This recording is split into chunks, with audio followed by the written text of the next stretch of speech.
Welcome back to Food for Thought. Today we're diving into a question that feels more urgent than ever. Who gets to tell us what's true?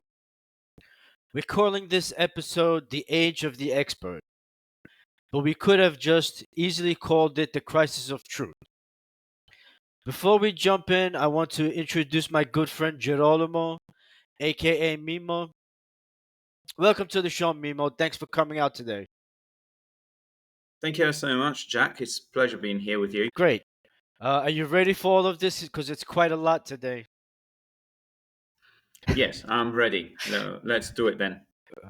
Terrific. Let me continue. So, hmm for most of history, every society has had its own version of the expert. In ancient times, it might have been the oracle, the shaman, or the priest, the one who could interpret the will of the gods.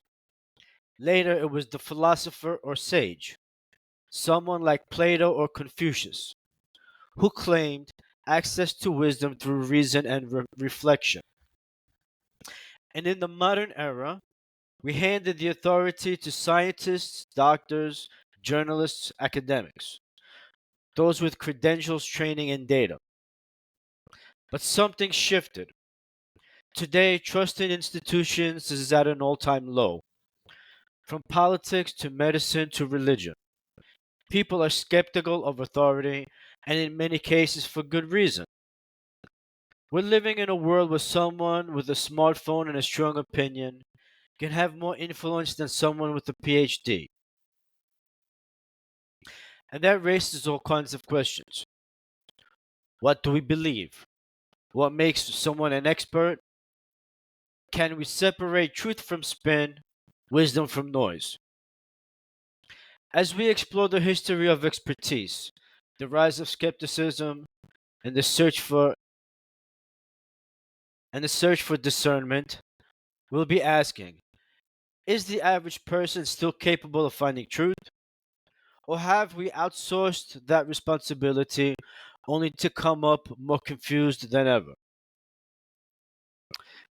Segment 1: From Oracle to Algorithm: The History of Expertise.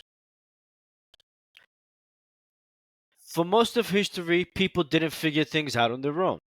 They went to someone: a shaman, a priest, a philosopher, later a scientist. Every age has its version of the expert, someone with special access to knowledge, truth, or even the divine. In ancient times, oracles interpreted the will of the gods. In the Middle Ages, the church told people what was true about the world, the soul, and even medicine. During the Enlightenment, scientific rationalism began to take the lead. Then came universities, research institutes, and eventually the modern expert class. Today we live in a world where experts don't wear robes, they wear lab coats and have PhDs or post on Substack. But has anything really changed? In this new era, more democratic or just more confusing? And when everyone claims to be an expert, how do we even recognize one? Okay, so let's jump into the talking points I have prepared here. So now we're going to start to grill Mimo some of these questions, and I'm going to jump in as needed. Okay, Mimo, fasten your seatbelt. hmm Done. So, Fastened. question: How do we move from wisdom as something mystical to expertise as something professional and miserable? Well, I think in the past, wisdom was related only to those who represented the divinities.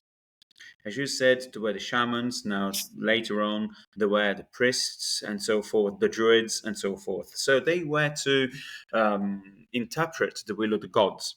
And so through their wisdom, people tried to follow it. But I wonder, what's wisdom?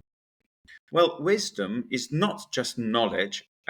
What I think is not just knowledge, but wisdom is an examination of knowledge and experiences. And thanks to this, so thanks to knowledge and your experiences, make you wise. And in the end, they make you act. So Wisdom is knowledge and experiences combined. So at the Right. beginning, I think when there were people trusting in druids or in priests or in their religious leaders, they were not to use their own wisdom. So they were basically relying on someone else's wisdom just to tell them what to do or what not to do. Whereas nowadays, we still have all these experts, as it were, in these professionals.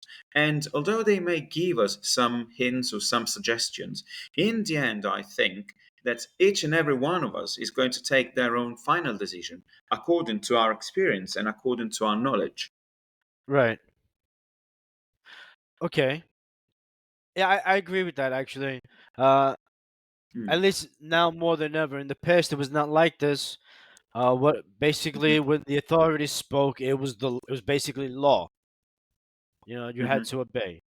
But back to this question when when it's talking about how do we move from wisdom as something mystical to expertise as something professional and measurable? It might go back to the Industrial Revolution, when many things were mhm, changing. You know, uh, they started to build like assembly lines, factories came mhm. up, and all of these machines came up, and so engineering became a thing.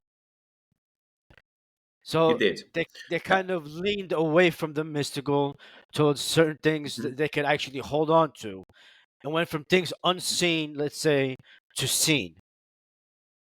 mhm. Yes, I do agree on it. And basically, from the Industrial Revolution, as you said, the people just starting opening up their minds because they were seeing with their own hands what was maybe witchery before. So machines, they're working on their own, and all these things. So and beforehand, I think people were not ready to see machines working on their own. Maybe this was something like, as I said, a witchery, something like a sorcerer act. Whereas in that Yes. period, when people opened up their minds, they saw actually that humans could have made these machines, and they were trying to go from taking the distance from someone who told them what to do or not to do.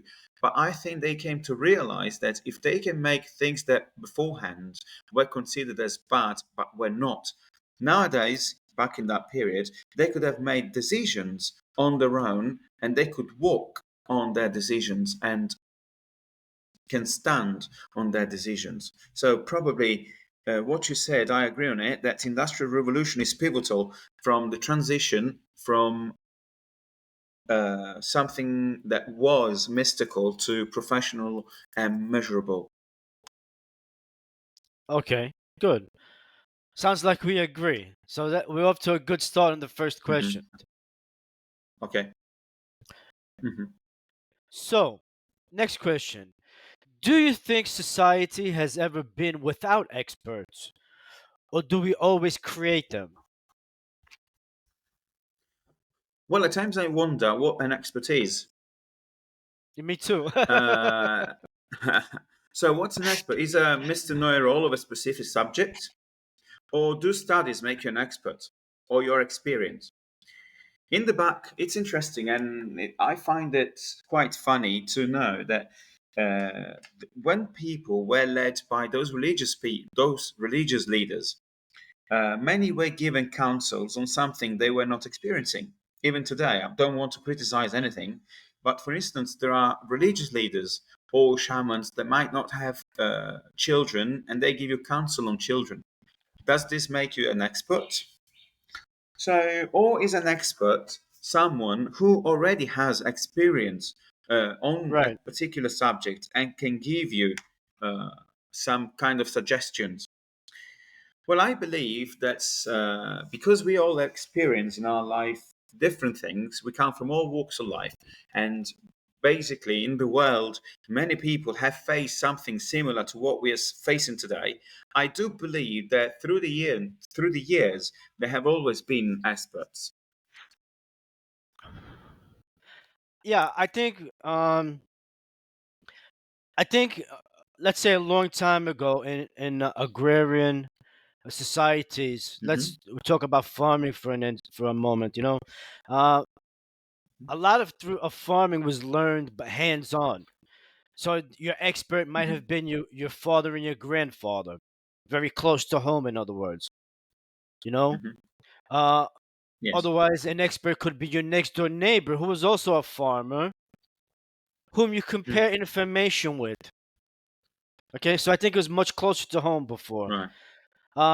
But by way of, let's say, religious matters, I think there's probably always been a priest or a shaman or a witch doctor Mm-hmm. or something of that nature that always tried to guide people. Mm-hmm. And of course, the result was not always good, uh, depending on Mm-hmm. if the person is trying to use that responsibility to gain power over the Mm-hmm. people that they're supposed to be leading. Um, but that's another story, really, for then what we're talking about Mm-hmm. today. But I think it's kind of both.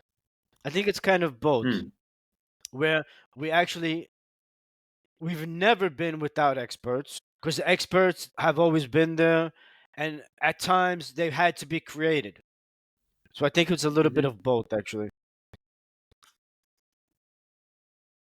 Yes, I don't think we create experts on this. I disagree, but do become experts in some fields. We do become experts with our experience. So, with our Yes, wisdom, as I said, with knowledge and experience, then if you put into practice your knowledge and experience, in that case, you might become an expert in a particular field. So right. we don't. I believe that we don't create them, but people become experts. I believe people can become experts, but the Hmm. society that we have today is not always how it used to be. Maybe a long time ago, people dedicated their children. Let's say there was a temple of I don't know. We'll Hmm. talk about ancient Greece for a moment. Let's say there was a temple of Aphrodite or whatever, and people would Hmm. bring their children and leave them with the priestess, and they would say, "Raise my Hmm. daughter and make her a priestess of Aphrodite." So, in a certain sense, they were created. They were dedicated to that particular deity. Hmm. But they were It's created just a as fact from experts, the past. right? But Once you were become they creating let's say you experts? become yeah, you become an expert, because if you are the high priestess of, let's say, Apollo or Aphrodite, in a certain Hmm. sense, you are the expert. You are the one who can communicate directly with that god.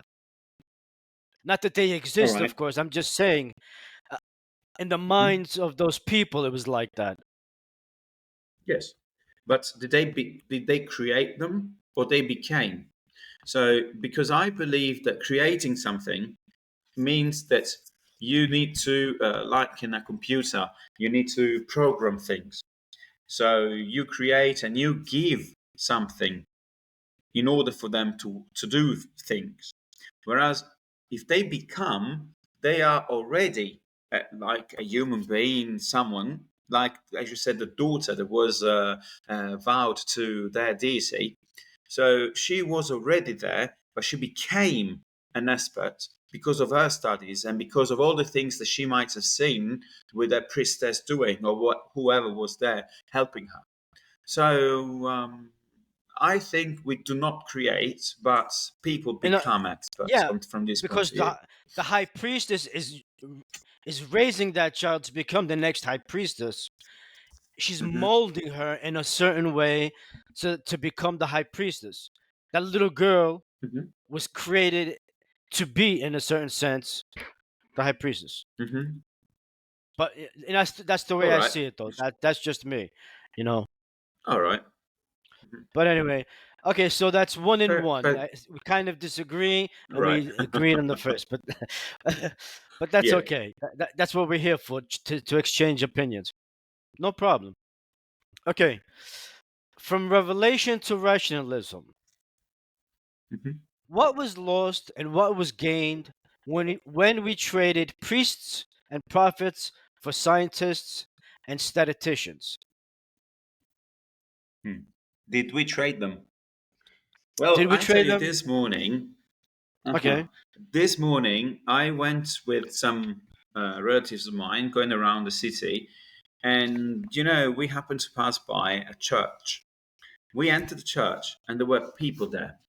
So, although very few compared to many years ago, but still today, there are people who, at the moment, haven't traded priests and prophets for scientists and statisticians.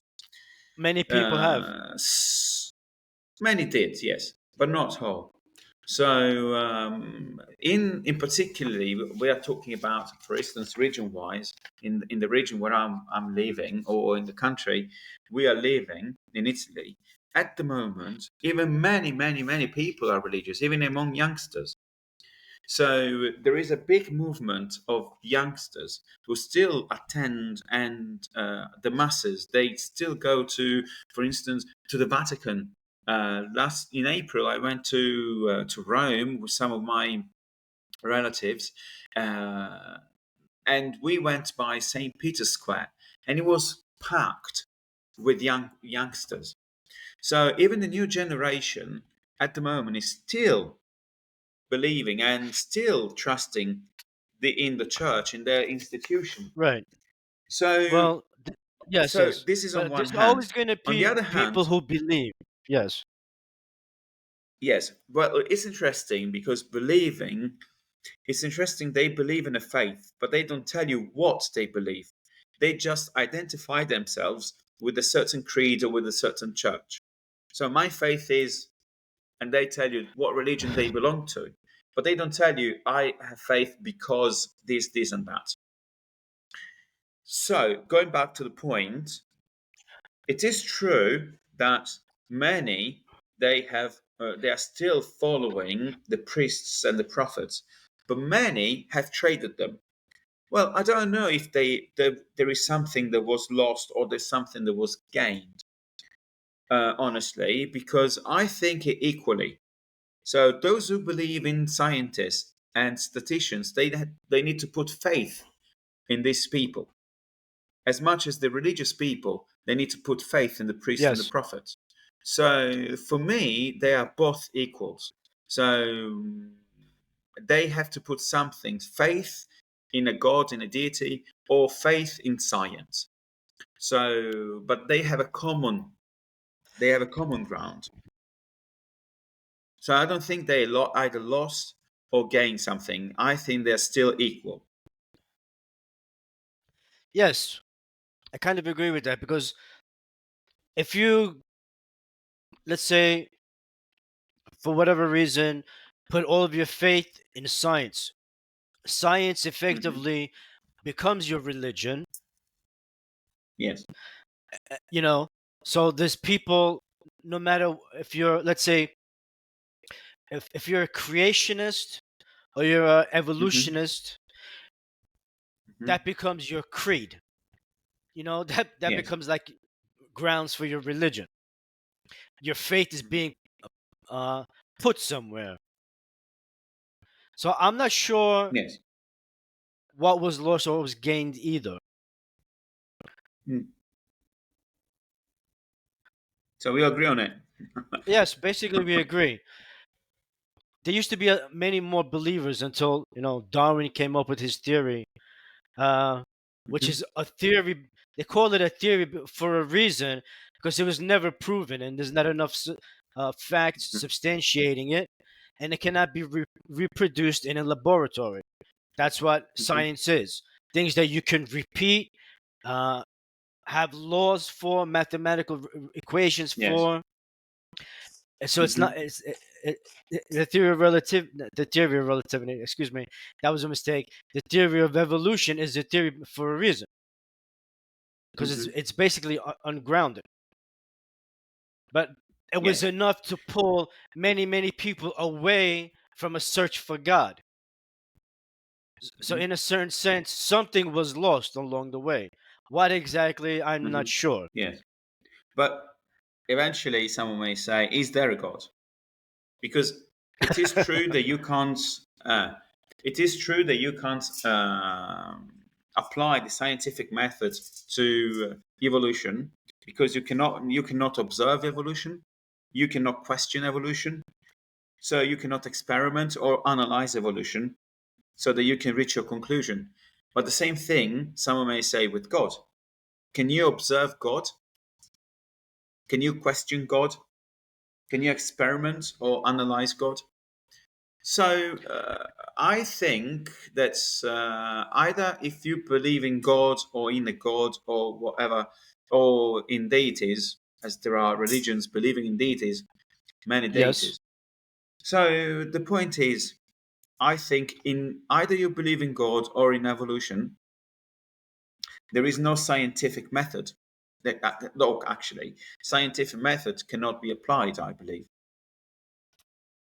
So Yes. for me, they are both equal. So, and as I said, they have a common ground. There is faith, faith Right. in something that you cannot observe, faith in something that you cannot question nor analyze. Right.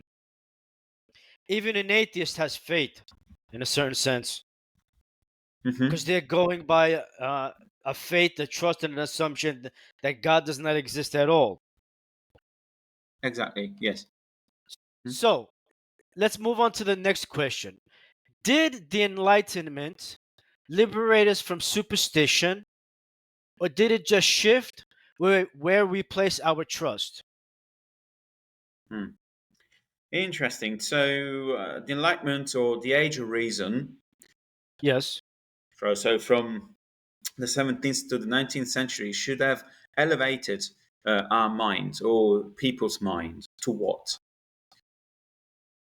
Well, at the beginning, there were some superstitions. So there were superstitions that were based, for instance, on the mystical field, many unseen things. So people believing in this, that something bad may happen if you did that something or if you didn't do something. So there are these rituals to liberate you from these superstitions. So if we think about that, maybe this enlightenment or maybe this age of reason with all the discoveries that came up later, well, they liberated us from some superstitions. But I wonder, did this enlightenment or age of reason create new superstitions? Okay. So, like for instance, if I want to if I want to have a successful life, what do I need to do? So, is earning a lot of money like having a successful life? So, what do I see? Well, having a lot of money is not bad at all, is it? I wish we all had that. No, it's well, But is that really? Is that really, for instance, just an example? That they a lot of money is just an example. But if is that the reason why we're living? Because eventually, so what we're going to do is to live our life, and then in the end, what are we going to bring with us? Nothing. Even though if you believe in heaven or in hell or whatever things there might be after death, so what are you bring with? What will you bring with you? I personally believe that, for instance, with death, there's nothing. At death, is going to be like non-existence anymore, like we were 100 years ago. Nobody was alive. So for me, that is death.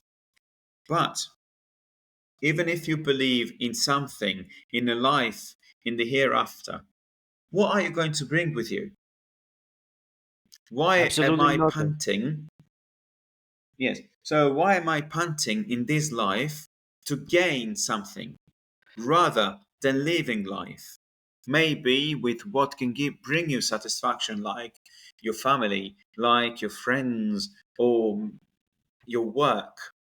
So, as I said, enlightenment, so the age of reason did liberate us from some superstitions related to what was known then, for instance, in the mystical or in the spiritual realm. But it might have created new superstitions. Okay, I see what you're saying. I would have to agree. Uh, is there anything that you can think Hmm. of that would qualify as the new superstitions besides the Well, I gaining, just said that. working just for money? Well, I think superstition is that if you need to, well, if you talk about the youngsters today, if you need to enjoy your life to the full, maybe you need to have debauchery life. Like, for instance, if you think, for instance, that if you Right, need to enjoy yourself on a Saturday night, you need to get you need to get some drugs, for instance. right. That could Basically, be some hedonism. superstitions. Yes, Yeah, hedonism is a way if of you may life. call it like that. Yes, yes. Yes, absolutely. Hmm. In a certain Well, sense, it's not I don't know the if it would be only. classified as a Oh, superstition, no. but Well, it is a hedonism is way of the thinking. search for pleasure. Hmm. It's a search for pleasure, I Exactly. believe. No, because Yes, everyone, well, pursuing pleasure, I don't think is wrong because everyone pursues pleasure, whatever kind of pleasure you find. But if you relegate the only way, you can have different kind of pleasures. But if you think, for instance, that the only way of having pleasures with friends or with others would be just getting drunk or getting stoned, I think that is the new superstition. So, in order to find pleasure in life, I need to, for instance, get drunk or get stoned so that my mind doesn't work anymore and I enjoy the moment. But if the mind doesn't work anymore, how can you enjoy that moment? So this is, I think, that's nowadays true. superstitions, but not Okay. hedonism. Well, Because if you ve- find pleasure, yes. if you find pleasure in something, doing it, but it shouldn't. I think that if you make it the core of your life and is going to exclude everything else, that can be some kind of a superstition. Okay. I, I see what you're saying, but I don't know. I'm not sure if that's if maybe the wording would have to be changed a bit from what you're saying. Because hedonism Hmm. is basically pleasure for pleasure's sake, living for pleasure. Mhm. Not Yes. that pleasure is wrong, because you can get pleasure from watching your Yes. children play soccer, right? It depends on Yes. your basically your definition of what you call pleasure. Yes. Maybe that's what Exactly. you were saying. Is that what you were saying? Yes, that's what I mean. So there is Okay, nothing okay, wrong in seeking pleasure. As you said, you can see your children play, you can see something, or maybe you can find pleasure in something you buy, or you maybe find pleasure in some recreational activities. But thinking the thoughts of enjoying yourself only when you get drugged, or if stoned, or if you are drunk, going to the extreme of pleasure, right. I think that is That could, something that can super. be like a superstition, but not I seeking pleasures. understand. So seeking pleasure is only natural.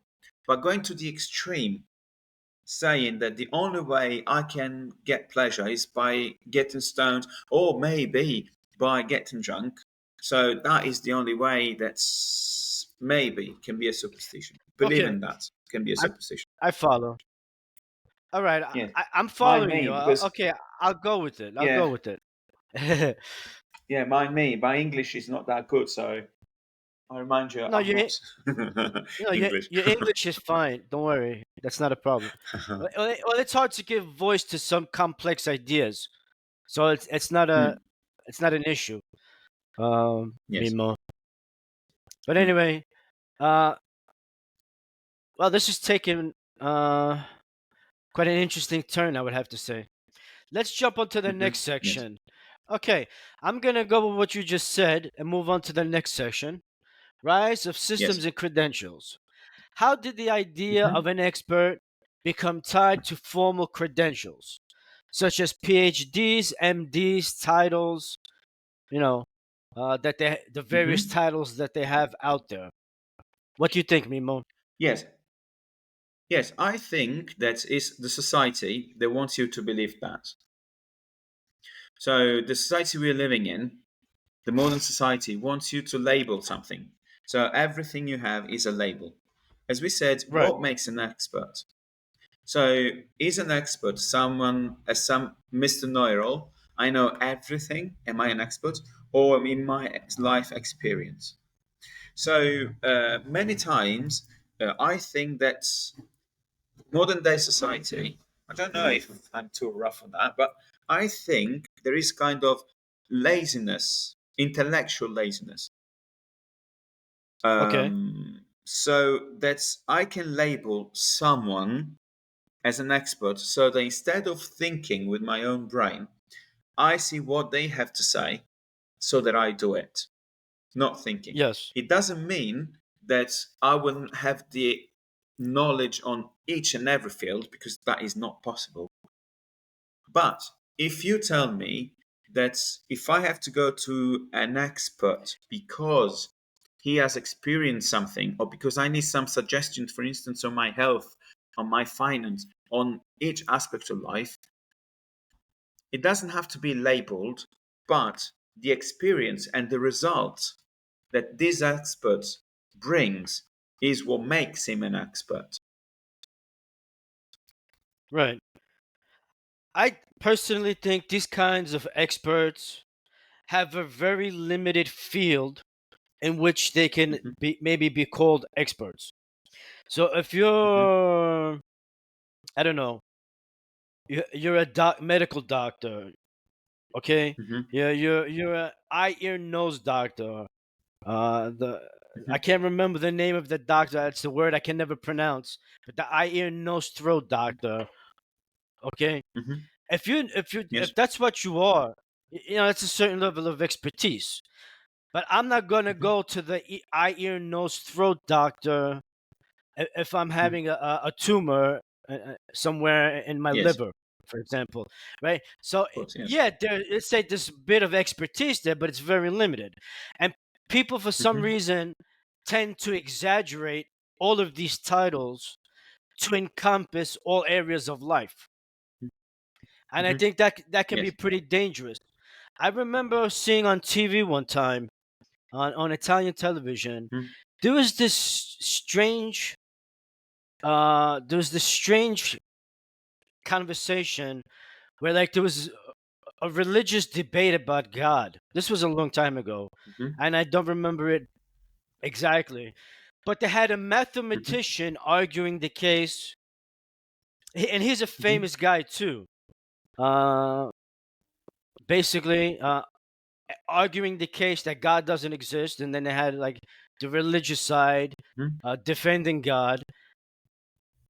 And the mathematician guy was very belligerent. It was very nasty, as Hmm. this kind of people tend to be.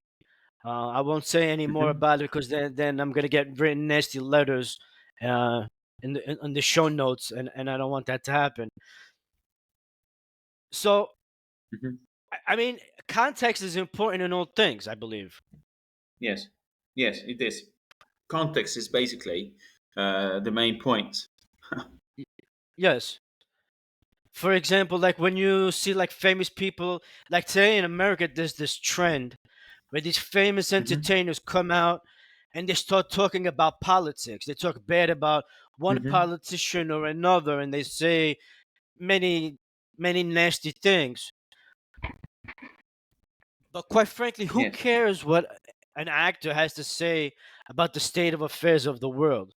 What not because they're rich and famous means they're experts on something. It's not true. Hmm. Not just Yes. because you admire a singer doesn't mean you have to share their political or religious beliefs. It's a little bit Yes. ridiculous, actually. Hmm. True. True. I agree on it. Cool. So that's another thing we Hmm. agree on. I appreciate that. Thank you very much. But the next question I have: are credentials the same thing as wisdom? Can someone be book smart but worldview blind? Hmm. Well, credentials for me are not. the same thing as wisdom, because credentials are formal qualifications. So, such as degrees, licenses, and certifications. Whereas wisdom is the ability to, as we said before, it comes from experience, reflection, and is also what I believe is the ability to learn from both your success and your failure. Yes. So they are not exactly the same thing. So credentials, as we said, are qualifications, whereas wisdom is something that you learn. And I do also believe that you can do things by the book, so you can be a book smart. But if you limit your view to just this, and if you do the things by the book, not considering what is going to happen, what the effect might be, and if you don't consider that, because if I do something by the book outside the context, there can be some failure. So, and if I limit only to that, I can be worldwide viewed blind. So, in that case, yes, if you can be book smart, do things by the book, eventually, if you don't widen up your mind, and if you don't see what the results may be, you can be blind concerning what's going to happen in the world. Yes. Absolutely. I agree 100%. There are many people with credentials that have no Hmm. wisdom at all. They're just like Yes. machines that repeat everything they've studied. Hmm. And some of the wisest people in the world are going to be the Hmm. simplest people that that you can imagine. Very Yes. humble. Let's say Yes. farmers, rural people. They have a wisdom that is very Hmm. surprising at times.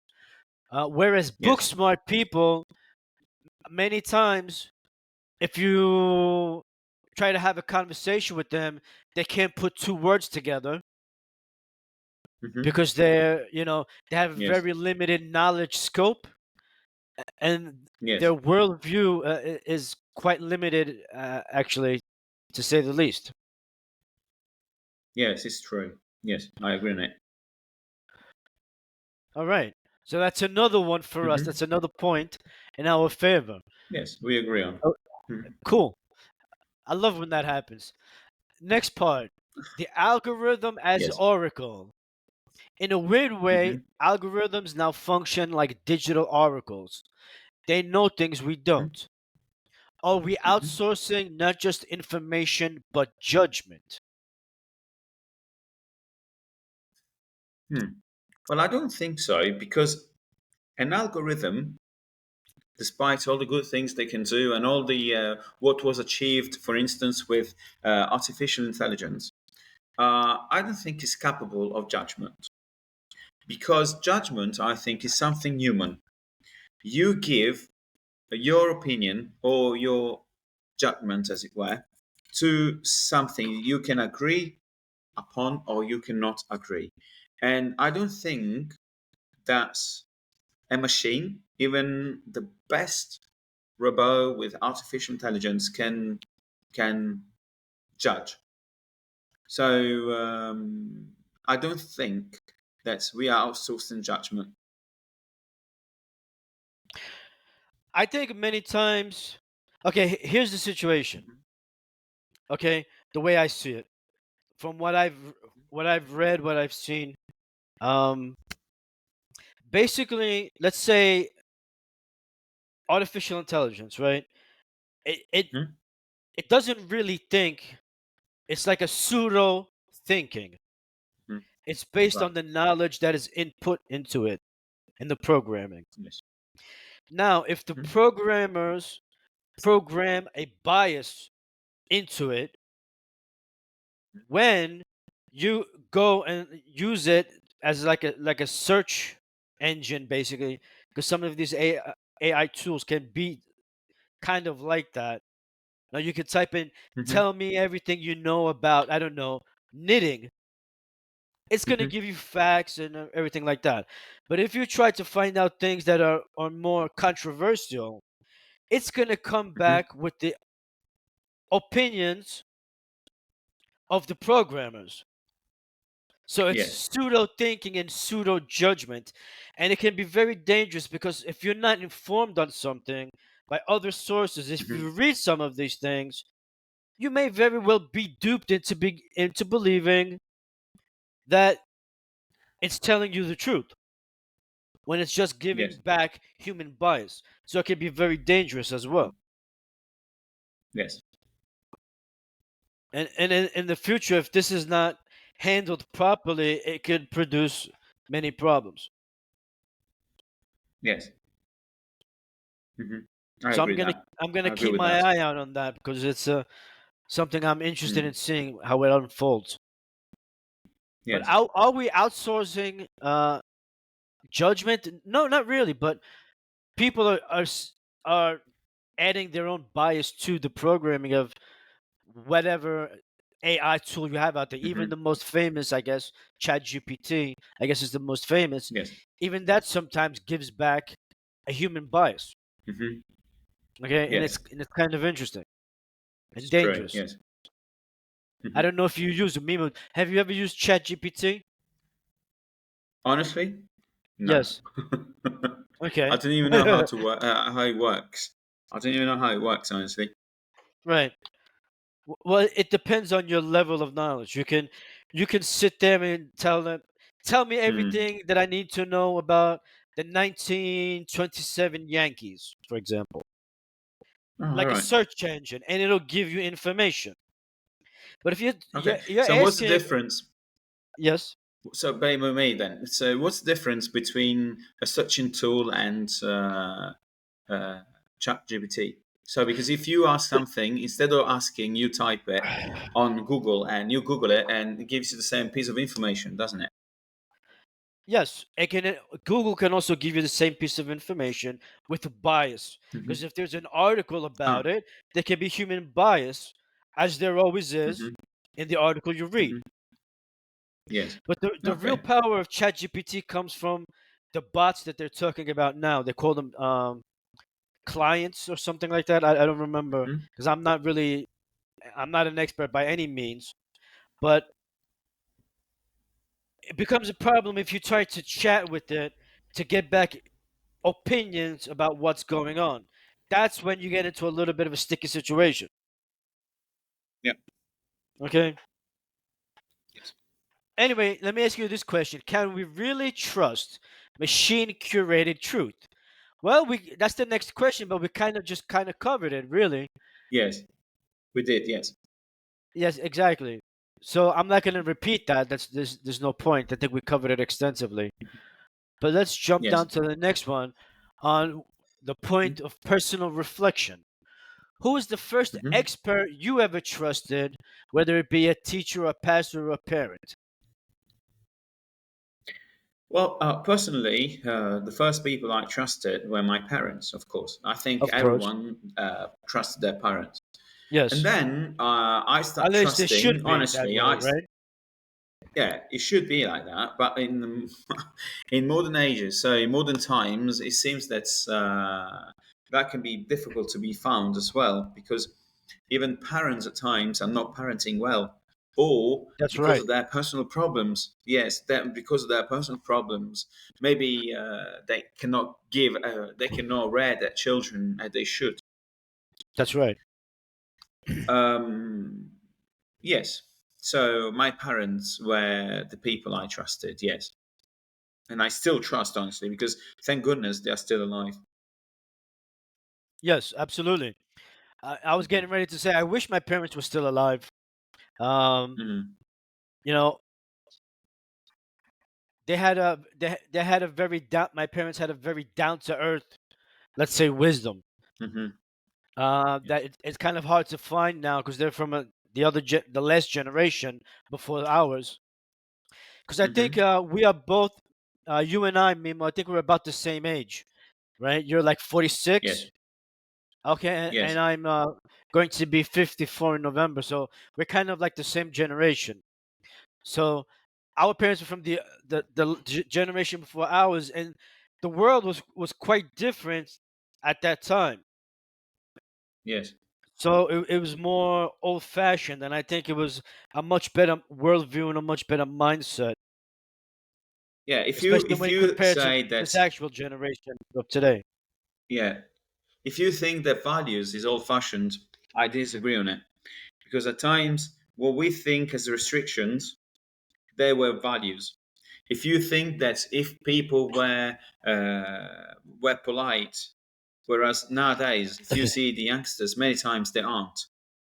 So you see politeness as something as a weakness. So if you see if people treating others in a good manner, whereas in nowadays people have the me first um, Yes, conduct. So the point is this: uh, is it old-fashioned, or maybe our modern day society has molded us into thinking that what was in the past is still strict, whereas we live today freely, but your freedom, you can do whatever you like, even interfering someone else's freedom. So I yes, I think that they are not old values, but they were the values. right. By today's Mhm. standards, they are old values and old fashioned. Yes, By let's say the actual generation, not our generation, but the younger generation. Let's say from 35 years down. yes, They're considered old fashioned, but they're not old fashioned values. mm, They were just values. yes, At least that's how I consider them. I don't consider them old fashioned values. I consider them values. yes. The same. So I likewise think the same way. They are values. Mm. That's right. Have you ever followed an expert, Mimo, and later realized that they were wrong? Well, honestly, yes, I did. I followed what I thought it was a bunch. Well, yes, a group of people who I thought they were experts. But in the end, when you try to open up your mind, trying to self doubt yourself, you realize that there is a different point of view that not necessarily coincides with what the expert told you. And probably the other idea you have, so your doubts were right. So, and I believe that's the one I trusted were wrong. Yes, it happened to me. Mhm. Okay, interesting. I Mhm. think everybody sometime in their life is going to be disillusioned by somebody. Yes. You follow some kind of an expert on whatever, and then you later realize not only were they wrong, but they were actually dishonest about it, Hmm.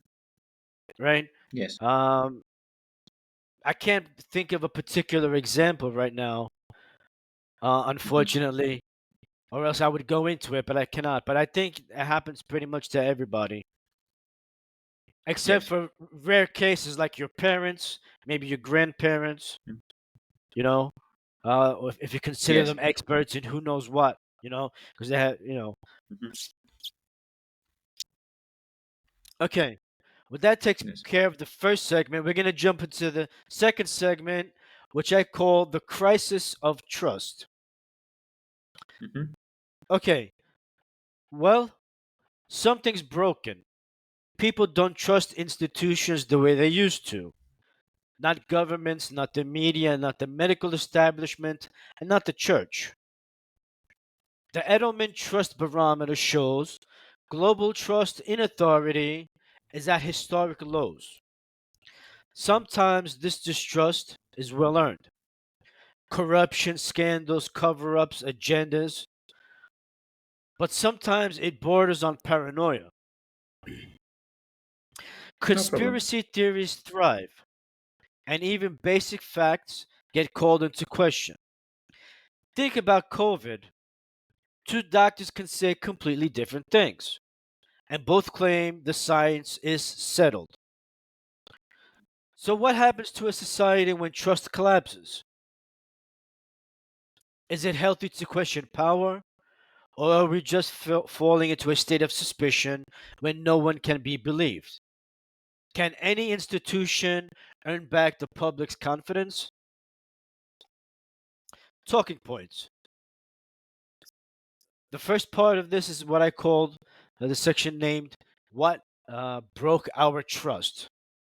Mimo, Mhm. what are the key moments or trends that you think caused people to stop trusting experts?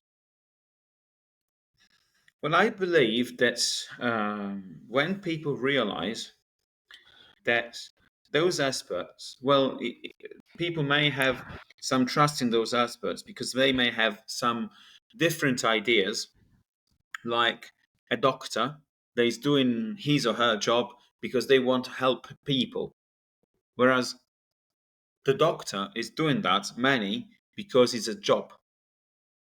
It is true they want to help people, but many times, not always, but many times, they do this. They help people because they gain something. Yes. So I think that when people realize that you exploit their needs because of your own interest, that is when the trust breaks.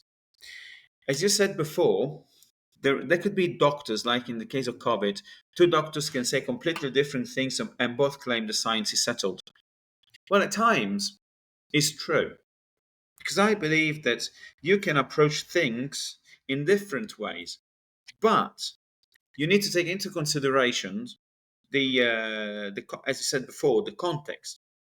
Maybe with certain symptoms, with certain uh, way a person is feeling, a doctor may prescribe maybe a certain thing with the same illness, whereas another one, because it's showing different symptoms, they're going to prescribe something different.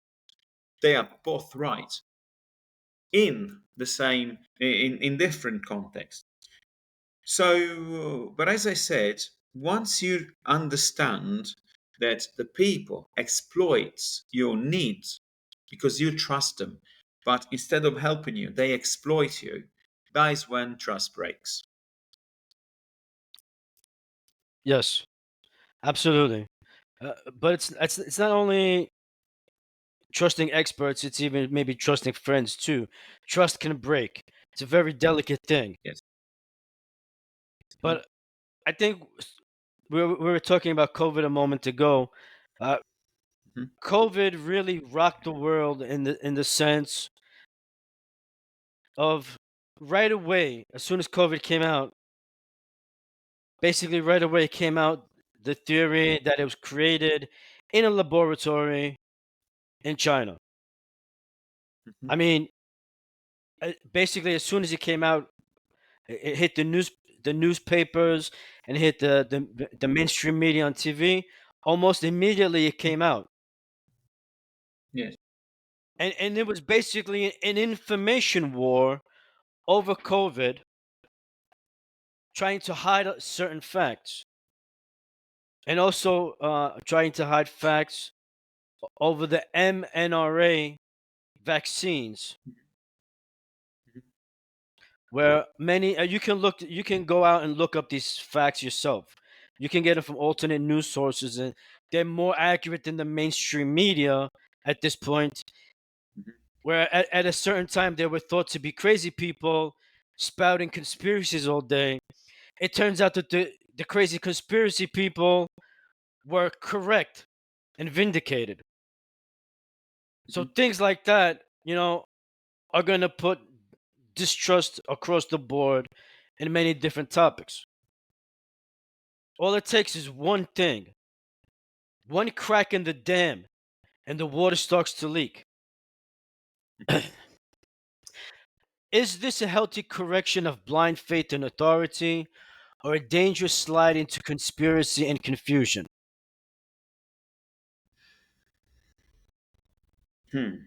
Well, I have never trusted or believed in blind faith in anything because Good. blind faith in anything either can be any kind of authority, religious authority, political authority, medical authority. If you put blind faith you can't see what what options there might be. That's So right. I never upheld, nor still don't uphold any blind faith in anything, because being blind, you can't see properly with your own eyes, nor you can make your own decisions. So I don't think about conspiracy, but I think that blind faith in any kind of authority can bring you to confusion if you start doubting it. Yes. Okay, I believe like you say, what you're saying about blind faith, I agree with that. I also agree, excuse me, I also have the opinion that for some reason, the word conspiracy has become like a Hmm. dirty word, a derogatory Yeah. term. Hmm. When I think the opposite is true, that it is not such. And actually, in the last few years, I don't know if you have been following personally, Mimo, what's going on in the world, how much you've been following, but a lot of what's been claimed to be a conspiracy has come out as the truth. So I think that Such about the as. word conspiracy. Does conspiracy cause confusion? Well, it depends what you're talking about. I mean, there can be crazy people saying there's a military base on the moon and it's a worldwide Hmm. conspiracy that everybody knows about it. That could cause confusion in some people. That can actually lead people astray and make them, paranoid.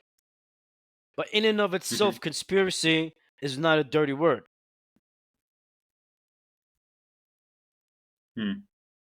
Well, I think conspiracy might be anything that goes against an organized institution or an established institution. It's something that goes above and beyond this. So you have an established institution and you go above this. Like when there is a government coup, Okay, that could be, yes. So that can be considered as conspiracy. absolutely. So, but I don't think that if you think out of the bucket, as it were, so if you don't follow the mass in the same thinking, uh, I don't think that creates confusion, because confusion is created, I believe, when you have different bunch of information. You have different pieces of information, and that can create confusion. You mean diametrically opposed pieces of information? Yes, Yes, yes, absolutely. different pieces. This is right, this is wrong, whereas you thought that the wrong was right. So this causes confusion. Yes, absolutely. I'm going Hmm. to have to agree with that again. Well, it's getting, I don't know if it's a good thing for you that you're agreeing with me on these things or not. Uh, but You are agreeing with me at this moment. no, I think you're agreeing with me on many things. Um, Mhm. anyway, it's the same difference. It's the same thing. Media misinformation and manipulation. Here's a good one. Has journalism lost credibility due to bias and partisanship? Well, I strongly believe in the freedom of press, as it were. Yes. So, and I think and I believe that journalists need to write whatever they wish. So then it's up to each and every one of us to decide whether to agree with some parts of journalism or not. So, but I believe that each and every journalist can write, they need to write freely without any censorship. Then in the end, it's up, as I said, it's up to each and every one of us to decide if that article has been biased or not. Yes. Okay. Mm, Well, I'm a huge proponent for freedom of speech. But at the same mhm, time, I believe journalism has lost credibility, mm, okay, due to bias and partisanship. It seems that whichever government, political party is in control at the moment, mhm. or and at the same time, maybe the opposition to the Hello? political party in control is biasing the media. Jack, I didn't hear anything. Sorry. I apologize. I didn't hear anything. A bit went away. Can you hear me? Uh, Now I do. Yes. i- is this better? Okay. Yes. So I'm saying, uh, I believe in freedom of speech. I'm a big proponent of freedom of Yes. speech. But at the same Hmm. time, journalists have lost credibility because they're basically introducing a bias and Hmm. partisanship, uh, thanks to appeasement of the political party that is in control Hmm. or the opposition to the political party that is in control, depending on which Hmm. party best suits their needs. Hmm. So if you're basically a staunch communist and Hmm. the newspaper you're writing for has is always leaning towards a communist point of view, if the Hmm. political party in charge or has the majority, if we should say, is a conservative political party, then it's always going to Hmm. be in opposition no matter what. It will put Hmm. a twist and a bias on everything that happens. It does, And this but is is it a happening, bias or a I different point think, of view? throughout the world. It does, No, but it's is a it a distortion of. Let bias me let me or let me say it from? a different way. Okay, let me say it a different way. They're distorting the truth to put a slant on it to make the other political party look Right? bad. But what's truth? The thing is Good truth? question. What? Oh, actually, what is the truth? Because is it at the same point of view we all agree on, or maybe someone has a different point of view and that is truth as well.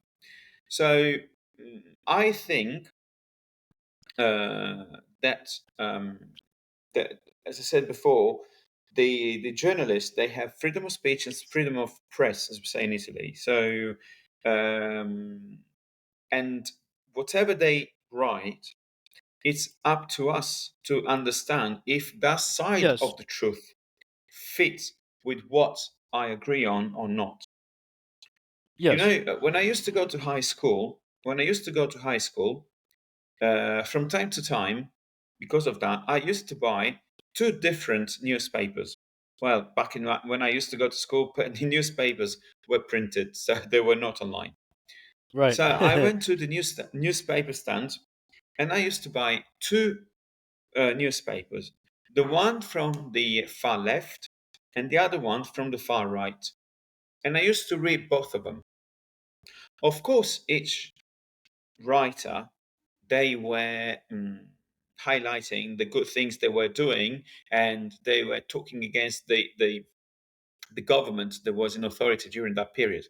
But I learned to understand that each person, each kind of journalist, they have their own opinion, their own truth. It's Yes, their own truth. Then it's up to me to understand if their own truth fits me what I believe or not. yes, But in the end, I believe that both of them are saying the same thing, but with different opinion. I can't say right. that one is right and one is wrong. Oh, well, to a certain extent, you can. Because which side is reporting the facts most faithfully? It's one thing to report the facts, and there's another thing to put your slant on it towards your own bias. It used to be in America when you watch the daily, the evening news. I remember I used to watch it all the time. Um, and they would come out, and many news sources were unbiased, 100% Hmm. unbiased, and they would come out and report facts. And when it was an opinion piece, they would state Hmm. it as such. Yes. Now it's hard to discern what is opinion and what is fact, what is a bias and a slant towards your side of the fence or the pendulum swing, Hmm. whatever you want to call it. Right. Yeah. But the thing And is that that that whatever your itself opinion, yeah. makes credibility go down. Hmm. I think it's not the bias they write that makes credibility go down, but I think that is the results of what you write against. So if I write against the government, or if I write in favor of the government, and the government is not doing or is doing what I'm writing, then in that case, you may gain or lose credibility. So if I say the government is good, or if I say, or if I write better, if I write the government is good, whereas I may write the government is bad, yes, in the end, I understand which one is right by the actions of the government. So, in the end, I say that that piece of information, journalist information, is right, whereas the other one is biased. But Yes, it's the result of the object they write upon. So, yes, the actions, yes, because absolutely. if you Yes. write your own This comes opinion, to discernment that we're going to be talking about yes, later. Yes, absolutely. It's yes, very important that you try to hmm, discern what is actually true by all of the facts, not just with the opinion yes, piece of some lunatic writing for a newspaper. But yes. anyway, I have another question for you. Is there a difference Mhm. between being skeptical and being suspicious of everything?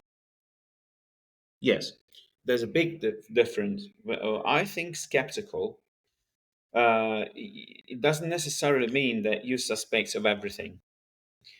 You are skeptical about an idea, a piece of information that you may receive, but you can agree on many others. Whereas if you suspect of everything in your life, I think it's hard to live with suspecting everything because you don't have any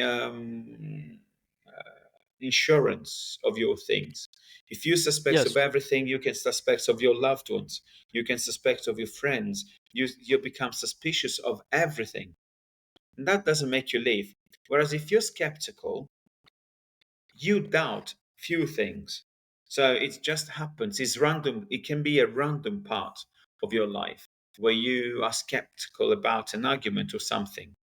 And I believe that being skeptical sometimes they safeguard you. Whereas being suspicious of everything doesn't make you leave.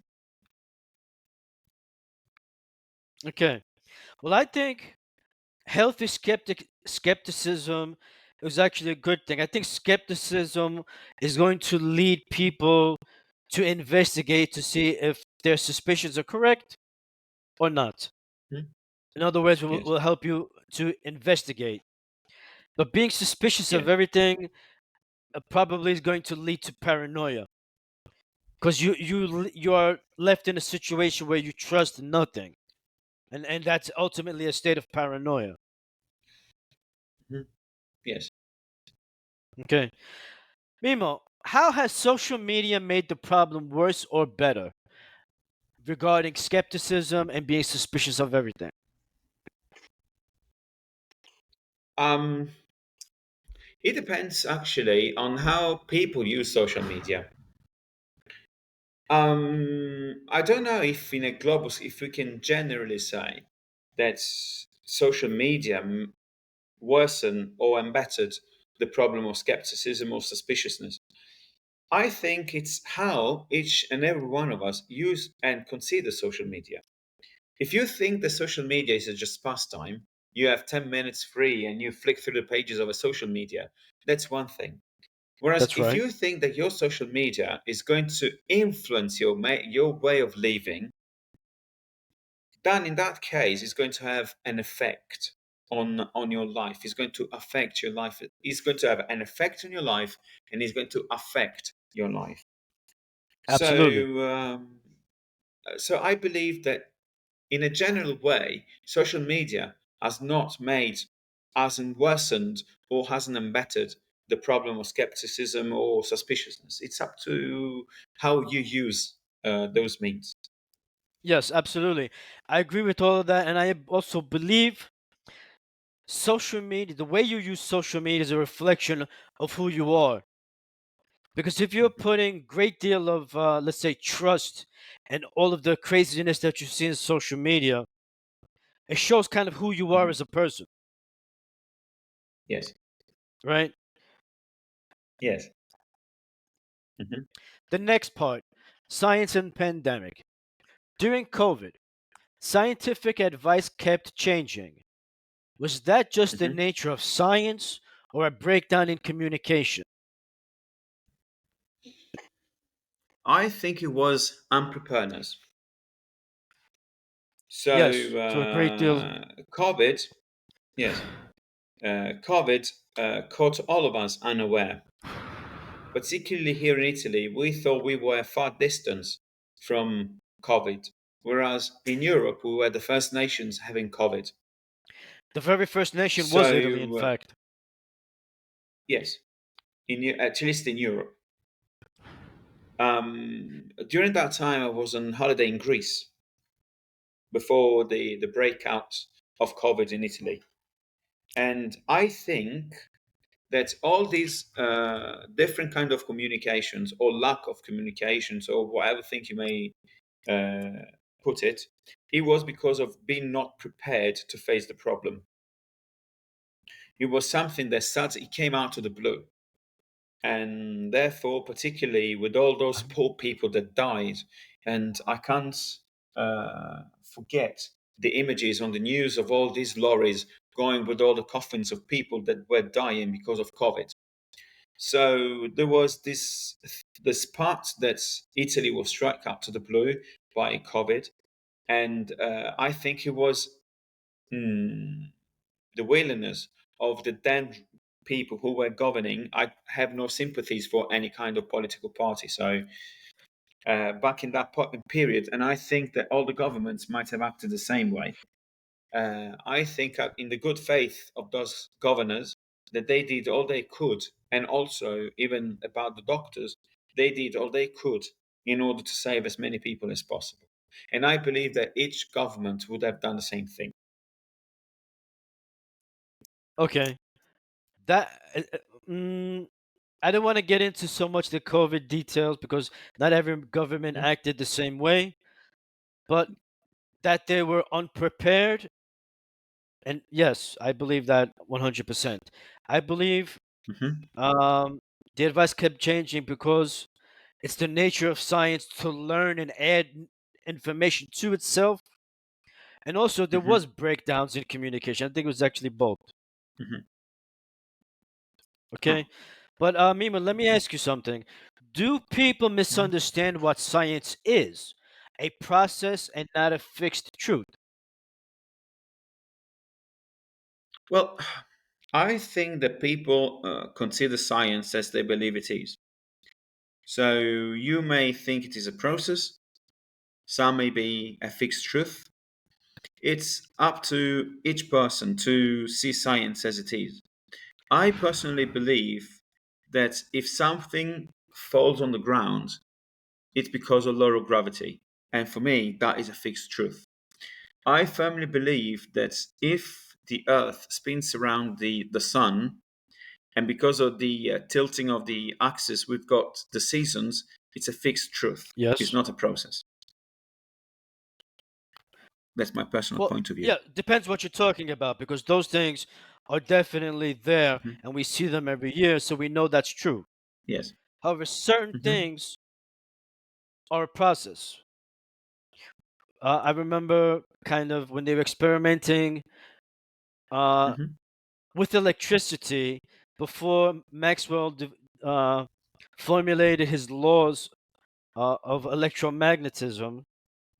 there was this whole process Hmm. involved. He did many experiments. It's not like he woke up one morning and said, "This is this." Right. And once he did these Hmm. experiments, and they discovered that they were reproducible, comprehensible, and you can describe it Hmm. quantitatively and qualitatively. Hmm. They knew Hmm. what the process was. So yeah, it is Hmm. actually a process, and it's not a fixed truth, because even Einstein's theory of relativity has come into question. So I think it depends what you're talking about. Right. Hmm. Right. Okay, Yes. Well, but if you discover something new, it's a process. Yes, of course, because you need to discover it and you need to go through the scientific method, which I agree on it. But if you consider the law of nature, for instance, they are fixed truth. So whatever things a human being is discovering is a process. But I believe yes, that all things that regulates life, all things that regulates nature is a fixed truth. right, You can't go against it. absolutely, You can't go against the law of gravity. You can't go against that's the right. fact that the earth is spinning. Well, many people are going to contest that actually. Not Hmm. to, I'm not a flat earther, but they're going to be out there saying Hmm. that the Earth stands still, that the Earth is a flat Yes. disk. They're going to say many Hmm. things. Hmm. Uh, and in our opinion, it's going to be non-scientific, and they have created all of these arguments that show that they are indeed correct. My opinion, I know I don't believe it. I'm Hmm. going to assume you do not believe them either. But I know, but it can get a little bit touchy in that kind of situation. mhm. Yeah, because as we said before, in order when you speak about things, when you share different opinions, we need to have open minds because you have your own opinion. I might have a own opinion. I may learn something from you. All right. The thing is that if I have a strong opinion that the Earth is flat, I totally respect your opinion, although I don't agree with it. And there are different kinds of scientific proof that show that the Earth is not flat but is a sphere. Right. And interestingly, in the past, now for us, this is something up to the world to think that the with all these the proof that the Earth is round, is hanging upon nothing. Well, it is something inconceivable that the Earth is flat. But I shall remind you that not up to a few hundred years ago, and for thousands of years, people believed the Earth was flat, and even the church uphold that truth.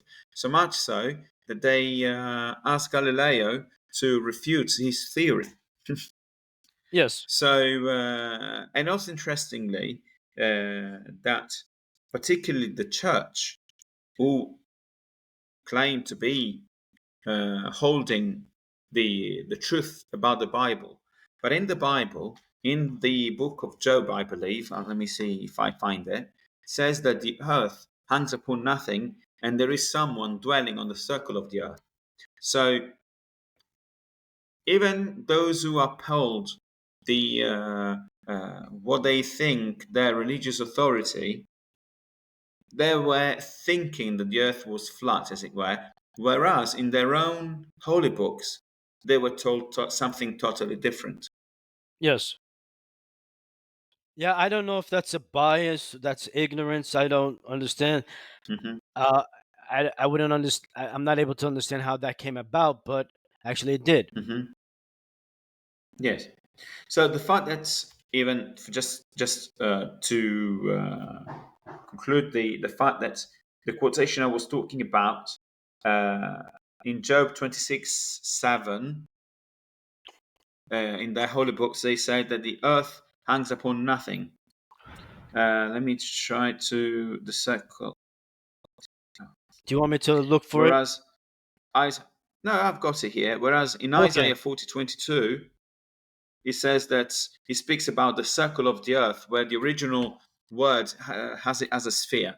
So even those religious leaders, back up to a few years ago, they believed that the earth was flat and that was held by these elephants on a turtle and tied up with snakes.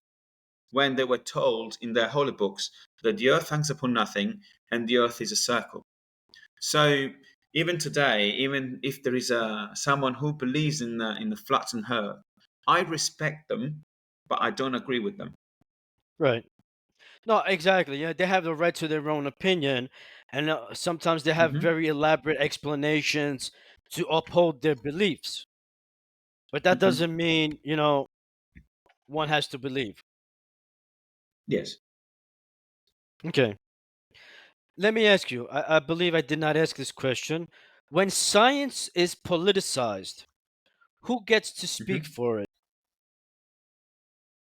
Scientists, they have to speak for it because they are the experts in this field. And therefore, if you see how science was politicized during the Second World War, such a Mr. Adolf Hitler was doing something for science, and they were basically killing people, even children, with malformations, or because they had some kind of disease like Down syndrome. History speaks about it, so they were Yes. politicizing it. So, in that case, the scientists have to speak up and they have to Right. speak for science. Right.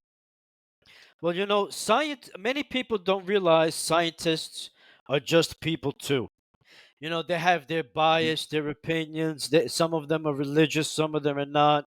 Um, Hmm. they are subject to personality flaws, just Hmm. like everybody else. It's not like that because like we were talking about before. It's not because they have a PhD in chemistry or whatever means Hmm.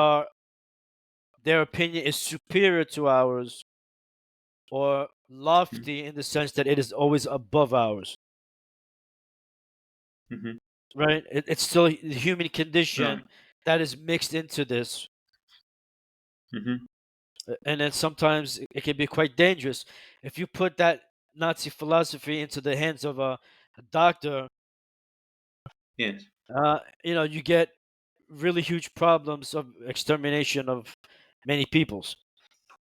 Hmm. Okay, let's talk about institutional failure for a moment.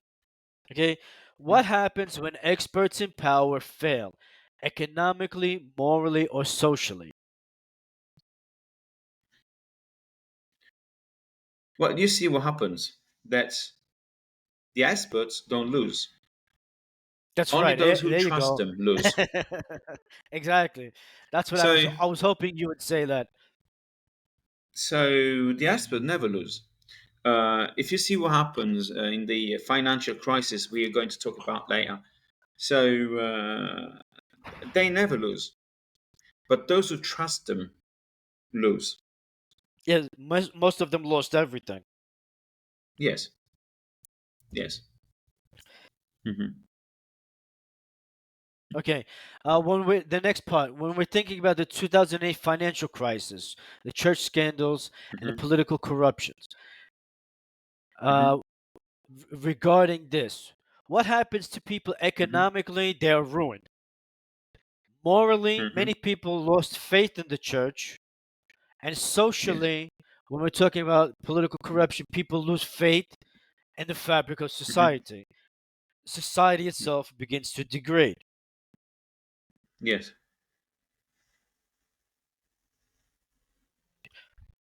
What would you like to add regarding these topics of financial crisis, church scandals, and the political corruption?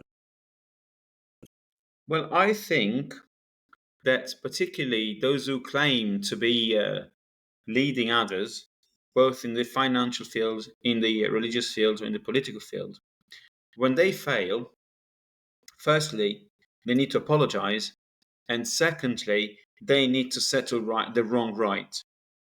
Yes. If we consider what happened during the financial crisis, those who they committed, so those who made people lose their assets, I don't think it's fair that they are just arrested. They have to right the wrong, so they need to give back what they made people lose. Even for church, I don't think is right, particularly when you talk about the scandals concerning pedophiles in the church, or whatever, or financial problems that there was that cardinal that used the church money to renovate and buy apartments in London a few years ago. They are institutions. They are like a lighthouse that people are following. Yes. So once because you cannot generalize, if someone is making a mistake in the financial field or in the religious field, it does not necessarily mean that the entire field is wrong. You need, I think, to isolate the problem, isolate what is causing the crisis, and then if you're causing the problems to someone else, you need to right the wrong. Yes. Absolutely. Can institutions, Mimo, regain public Mhm. trust? If so, how? I think we kind of touched on this a little bit right now. Yes, we did. As I Isolate the said, problem pub- and bring the people to yes, justice, basically. yes, to right the wrong. Yes. Okay, yes. Yeah, I think accountability is very important. I don't think it Hmm. matters who you are or who you think you are and claim to be. Uh, Everybody is responsible, for their Hmm. actions. I think it's as simple as Yes, that. yes. Okay, healthy versus unhealthy distrust. What's the Hmm. difference between critical thinking and cynicism? I think it's what's behind it. If I have a critical thinking, I'll try to build up things. So I Hmm. do this so that you can improve in something. Whereas cynicism is just something that is going to benefit only the person who is cynic. Yes, very good. I like that. It's what's behind Hmm. it, really. Critical thinking is basically, in a certain sense, thinking through problems, trying to Hmm. ascertain truths. Yes. Cynicism is, we all, many times we meet cynical people in our lives, right? And they're all Hmm. the same. They're like, everything you say, and it's like, yeah, yeah, you can't believe that. You really think that it's like talking to the devil himself. Uh, Hmm. Almost to a certain extent, like the devil to Eve in the Garden of Eden. You know. Right. Okay, now is some distrust necessary for democracy? Well, I think that if you don't have some kind of distrust, you blindly follow something. So, and we Exactly. go back to the points we already covered earlier. So, whenever That's right. you follow something blindly, you can't see everything. So, it doesn't necessarily mean distrusting something or someone, but asking or actually using the benefit of doubt. Okay. Next talking point: personal reflection. Who do you trust today and why? And I'm not talking about just your parents. Is there like a somebody that you trust somewhere and why? Well, it's because of the life that I have and all the experience I had in life. I really, at the moment, I trust only few people close to me. Besides my parents, I trust only a couple of people that are close to me. Because, as I said, I trusted many people in the past, close friends, relations, relatives, anyone. And eventually, because you have some kind of expectations, and this expectation are disillusioned. So, and at times they they makes you hard to trust someone else. So Absolutely. just a bunch of people, just two or three people Yeah. I trust blindly. Right. Yeah. Me too. Me too. I mean, very few people I trust. Um, Life teaches you a lot of lessons. I think in general, people want to trust. You Yes. know, I think it's part of human nature. Maybe it's something from our infancy where you grow up trusting people because they're taking care of you. But then reality hits when you're an adult, and that Yes. fades away sometimes rather dramatically. Okay. hmm Next question: are there areas where you've stopped listening to official sources, and what has caused that shift? Honestly, it didn't happen yet. So, Really? yes, at the moment, I can't think of any official sources I stopped listening, honestly. By official sources, are we talking about hmm uh, all kinds of sources? You're talking about religious, political, uh, I don't know, hmm socials. I don't know. I guess we're talking about everything, correct? Yes, yes, yes. So, That's interesting if because you put I it don't. that way, yeah, if you put, go on. Oh, no, go on, go on. Well, if you put it that way, yes, I stopped listening to official sources. Um so, particularly on something personal, and the was shift the shift was caused because when you claim something, so you base your claim on particular values. So you say, I've got this value, therefore I act like this, and like that. Yes. And when you are requested to act on your own values and you don't do it, that it caused me to stop listening to these official sources. So it's like when they say, do as I say, but don't do as I do. Yeah, hypocrisy. Oh, we're talking about Yes, hypocrisy. So you have a big problem with yes, hypocrisy then? Yeah, me too. I cannot stand it. yes, yes, yes. Okay, so all of that brings us to segment three, the rise of do-it-yourself truth. Now we live in a world where truth feels like a do-it-yourself project. Don't trust the news? Watch a YouTuber. Think the doctor's wrong? Google it. Want to do your own research? There's a subreddit or Telegram group for that. Technology made this possible. Anyone can publish. Everyone has a platform. But access to information doesn't mean access to wisdom. We've traded gatekeepers for algorithms, and they don't care what's truth, just what gets clicks. This raises hard questions. Are we more informed or more confused? Is this democratization of knowledge or just digital chaos? And if everyone's an expert, does anyone really know what they're talking about? Okay, let's jump onto the talking points now. We're going to give Mimmo a chance to use his brain power over here. Okay, basically, here's question one. Is it a good thing that everyone now has access to the tools of research, publishing, and broadcasting? I think it is, yes. I think that everyone has the right to be able to research and make their own and do their own research.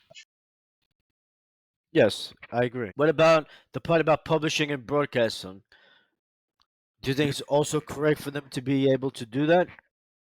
Yes, because if we weren't able to podcast things, we wouldn't be here, would we? So That's right. yes, I think yes. So I think it's a good thing that Yes. everyone has access to it. Yeah, I think so too. And it's basically part of freedom of speech. It's fine if Mhm. everybody can express their opinion. and then Yes. people judge whether their opinion is worth anything. Basically, Yes. um, Mhm. is what it comes down to. So, what are the benefits of removing gatekeepers, and what are the risks? Well, I think the gatekeepers they make censorship according to their own ideas. So There you go. Very good. removing gatekeepers, you can get a lot of information. However, what are the risks? There could be some risks. So these are the benefits. So we receive a lot more information and different points of view. But the risk could be that we receive biased information, Right. or maybe And information information. is always biased, really. Mhm, yes, because you express your own points of view on this. So if if we receive information and there are gullible people, they may believe whatever they read without analyzing if what they read or search is true or not. Yes. Let me ask you something, Mimo. Are the Mhm. elites just mad that they've lost control of the narrative? Well, I don't think so because they find other ways. So maybe they lost certain parts of control, but they maybe find other ways to control because those are the elites, I believe, are those who manage and run information. So they allow you to get something, but still they keep something for themselves just to keep the power. That's right. And also going back to the everyone having access to the tools question. Yeah, I think Hmm. it's absolutely necessary. Actually, people have the access to the research, publishing, and broadcasting because there are, let's say, elites Hmm. who s- fight very strongly to maintain control of the narrative. If you look at Hmm. politics nowadays, it's a great big Yes, mess. And the yes, mainstream media is actually in their favor of whoever's the controlling party gets the say of what's going on. yes. You Hmm. know, they get the most airtime. The opposition usually doesn't get any time, and Hmm. people tend to believe what they see and hear. And sometimes Yes, the only thing they see and hear is very very controlled information. it is, yes. Mm, I agree. Okay, Hmm. okay. When someone says do your own research, what do they usually mean? I actually can't read mine, so I think they invite you to be sure and be aware of something. So if you want to, maybe they do it in good faith to ask you to do your own research so that you can realize with your own eyes and with your own minds if someone is saying the truth or not, or what the Right. reality of things might be. Okay. I also think that a part of that phrase "do your own research" is that people really want you to get their own point of view Yes. in a certain sense. Because if I do research and I come up with a conclusion, I could tell you do your own research. You'll find that it's true or something similar. You know what I mean? So it's there's Hmm. kind of like a push in there to conform to their own opinion, Yes. even though the phrase is kind of innocuous. Hmm. I think there's like that kind of a biased undertone in there. Yes. Can a person with no formal training still arrive at deep truths? I think so, yes. Maybe it's lower, but in the end, they can arrive there. Because at times, if you formal training doesn't necessarily mean that you have the brain to understand what you're thinking, or actually to understand what you're reading. So, yes, I believe that if someone doesn't have a formal training, can still arrive at deep truths even slower because maybe there are some ideas that he needs to reformulate and some sentences or phrases that they need to reconstruct. So, but in the end, I think yes. Okay. Yeah, I think Mm. it's probably true. Even if you're an expert and you've had formal training, you're still not going to know everything. Yes. You know, so Mhm. it could arrive to that point. Yes, But how do we exactly. distinguish between genuine independent thought and internet fueled delusion? Well, I believe that's the main part, the important parts, the paramount parts of the information we read, either newspapers, if they're print, if they're still printing them, or anything on the internet, as to we need to check the sources of it. Okay, So there could be genuine independent thoughts, but what's the source of it? So where does piece of information come from? right, What, why on this genuine thought is based on what? And the same thing is the internet fuel delusion. So they they fuel it with what? So we need to understand. I believe it's up to the reader of the piece of information to understand and to research if what is written by either of them is true by considering the sources of their information. right. Yeah, the source of the information is still going to carry some weight. Like influencers, they come on, and I don't want to, I don't want to trash the influencers, but sometimes they're worthy of being trashed because they come out Mhm. sometimes and say something, and you know, they feed people's paranoid delusions, and they get followings, and you have like these people following these people they've never met, and they're all Mhm. following the same grand delusion. uh, Yes. Sometimes it can be dangerous, but that's how it is. Hmm. It is. Yes. Hmm. Okay, let me ask you: do platforms like YouTube, TikTok, and X reward truth or just engagement? I don't think that these platforms are to reward anything more truth. I because I think these platforms they just want you to use them as much as you can, irrespective if you say the truth or not. So I believe that Yes, they catch your attention. I believe they catch your attention to browse them for them to get some earning. So yes, I don't think they do this because they want to reward something, but they want to reward themselves. So they catch you, they attract your attention, and in the end, so they engage you, and then in the end, it's up to you to decide either to believe something or not. right. I believe they just push engagement personally. They Hmm. just want engagement so they Yes, can, you know, further line their pockets. Which I mean, they're providing a service, so if they get paid for a service, it's not yes, an evil thing. It's pretty normal. yes, But yes. yeah, I don't think they really care about the truth. At least not all of them. Hmm. Hmm. Right? Yes, I agree with Let that. me ask you, why is misinformation often more viral than verified information? Because I think it's easier for us to understand it. Because misinformation gives you wrong information, wrong piece of information. So, and they may exaggerate in what they say, so that they attract your attention. Whereas the verified information, uh, they need some work, some research behind it. And many Right. times they speak words, and it's not so easy to understand. Maybe you need to waste more time. You need to spend more time in reading. And yeah, I think verified information is give you need to spend more time with verified information rather than misinformation. Yes, absolutely. That is true.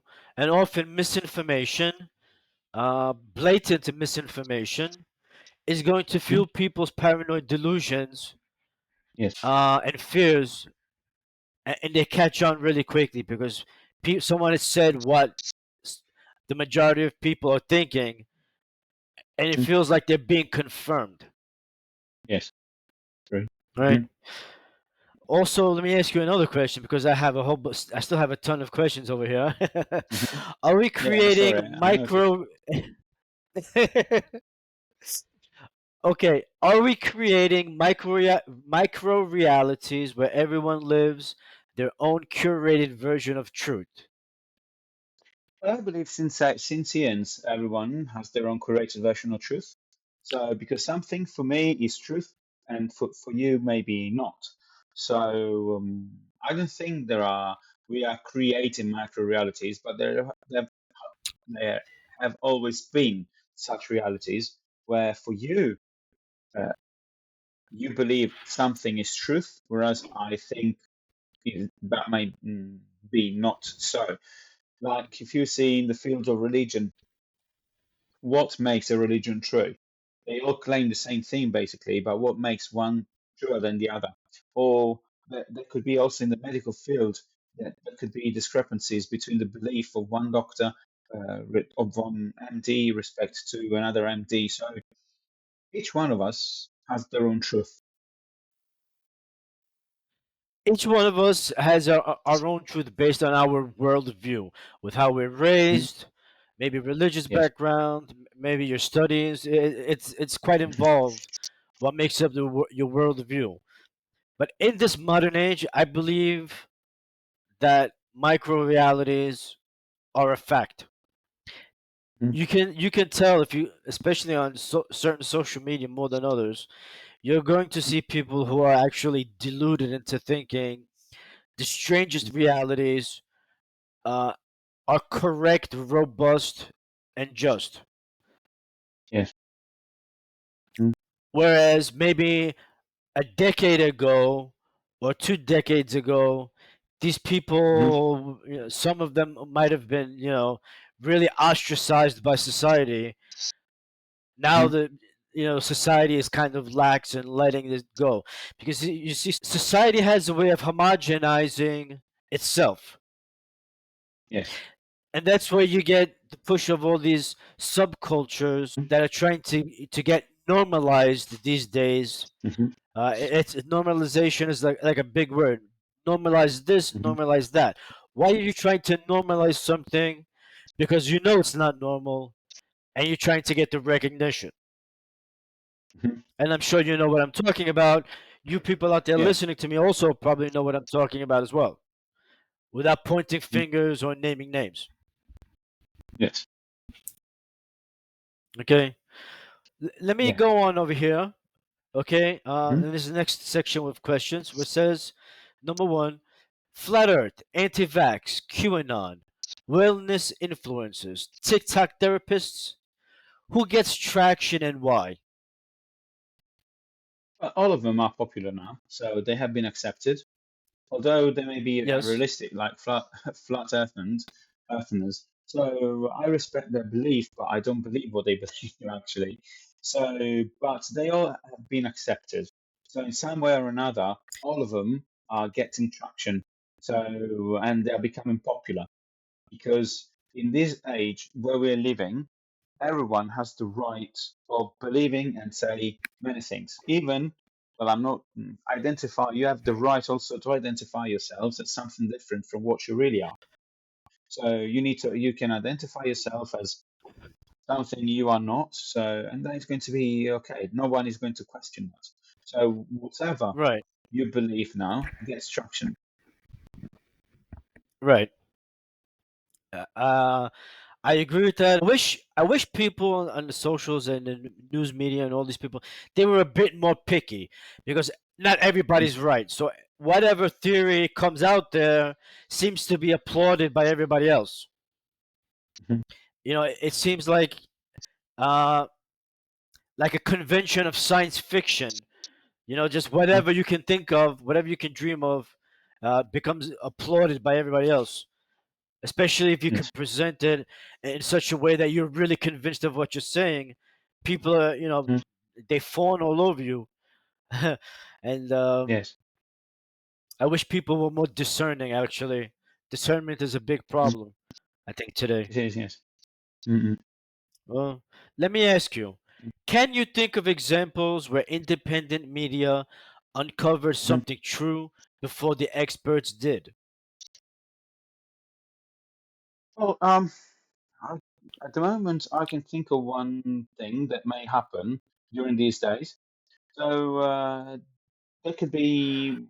Actually, I don't know how to answer this question, Jack. So you may be to edit it. Okay. Okay, well, maybe it's not necessary, but I think Mm-hmm. Independent media and investigators uncovered and understood the whole Mm-hmm. COVID debacle Mm-hmm. much sooner than the mass media and experts Mm-hmm. wanted to admit. Maybe Right. 5 years after COVID, everybody's saying now that Fauci should be in jail. Uh, Mm-hmm. he was behind a lot of things, all of this uh, shady dealings between what Mm-hmm. Fauci was basically doing with his laboratory in China, Mm-hmm. caused all of that, and people discovered rather quickly that it what you know that the conspiracy theories in quotes was actually true.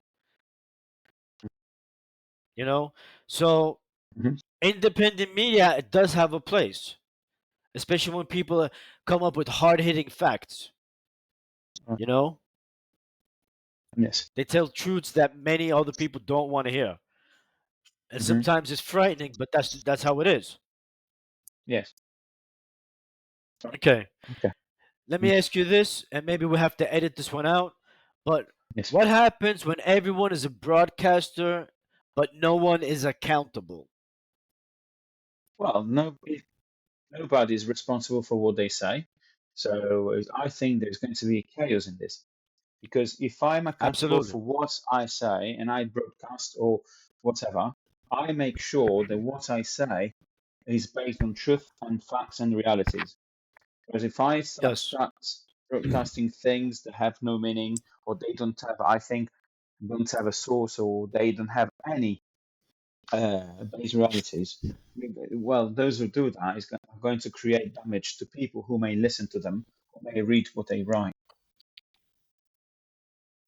Yes. Absolutely. Okay, let's talk about cognitive bias and the illusion of knowledge for a moment. Does having access to information give a false sense of competence? It can, yes.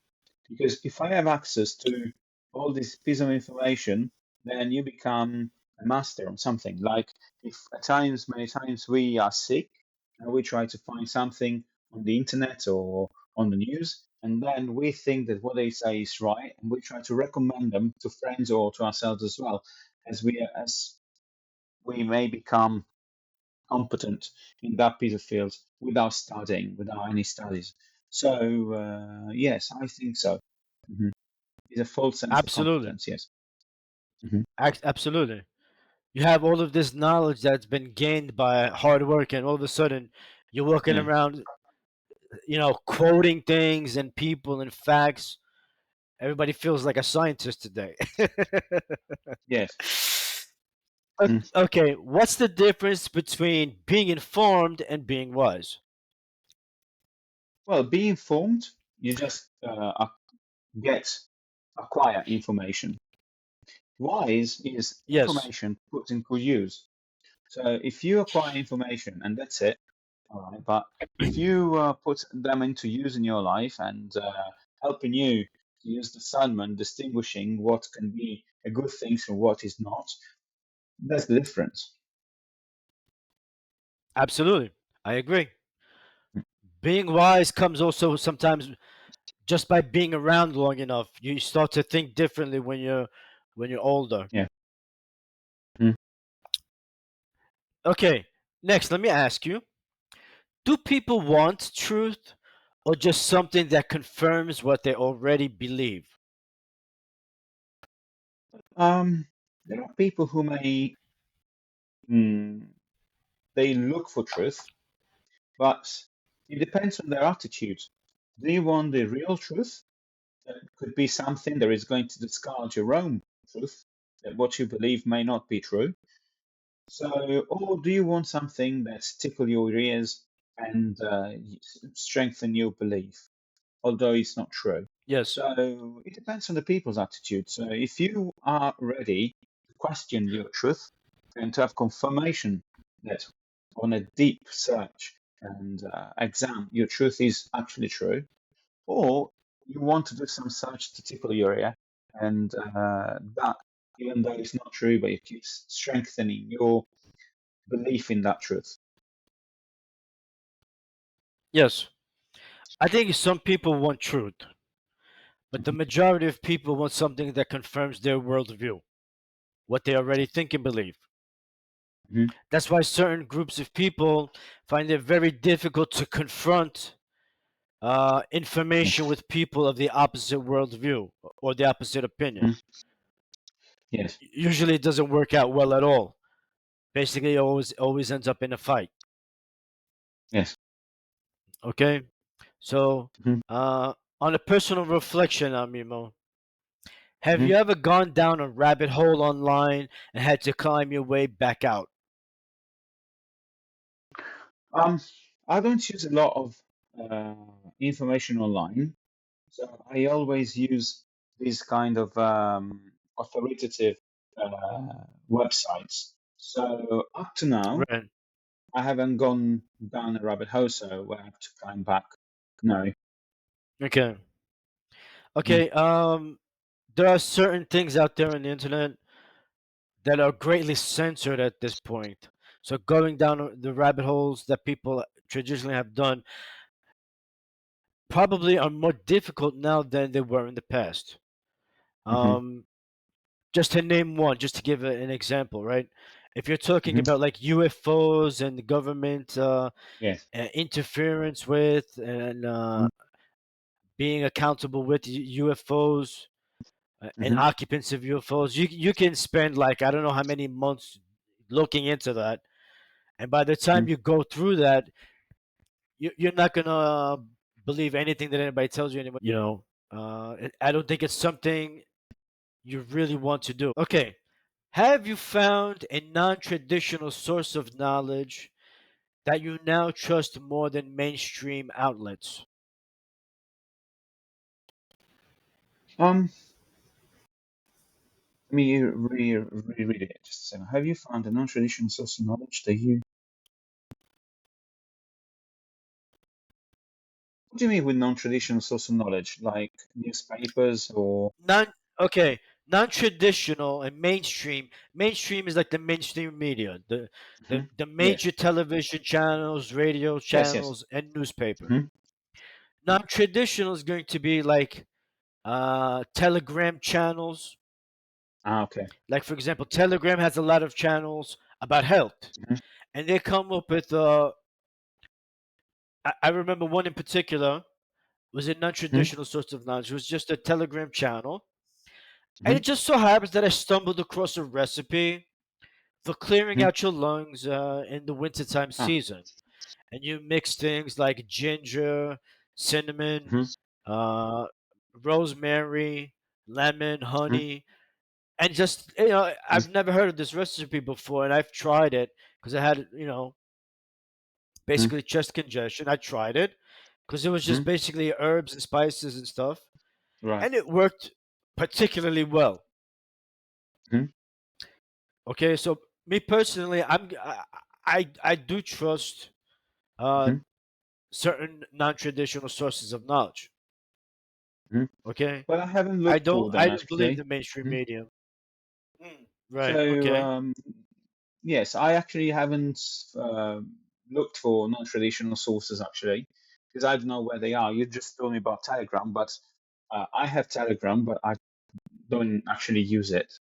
So I don't even know what the channels are, the one you're talking about.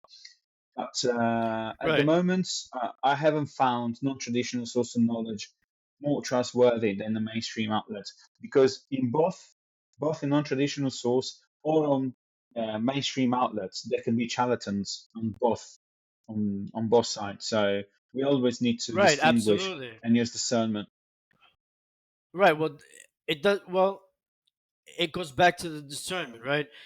Whether Yes, it's non-traditional or mainstream, you're still gonna have to use discernment. yes, So you might as well, let's say, have a foot in each on either side of the fence and yes. discern your way into a greater knowledge that you would not ordinarily have.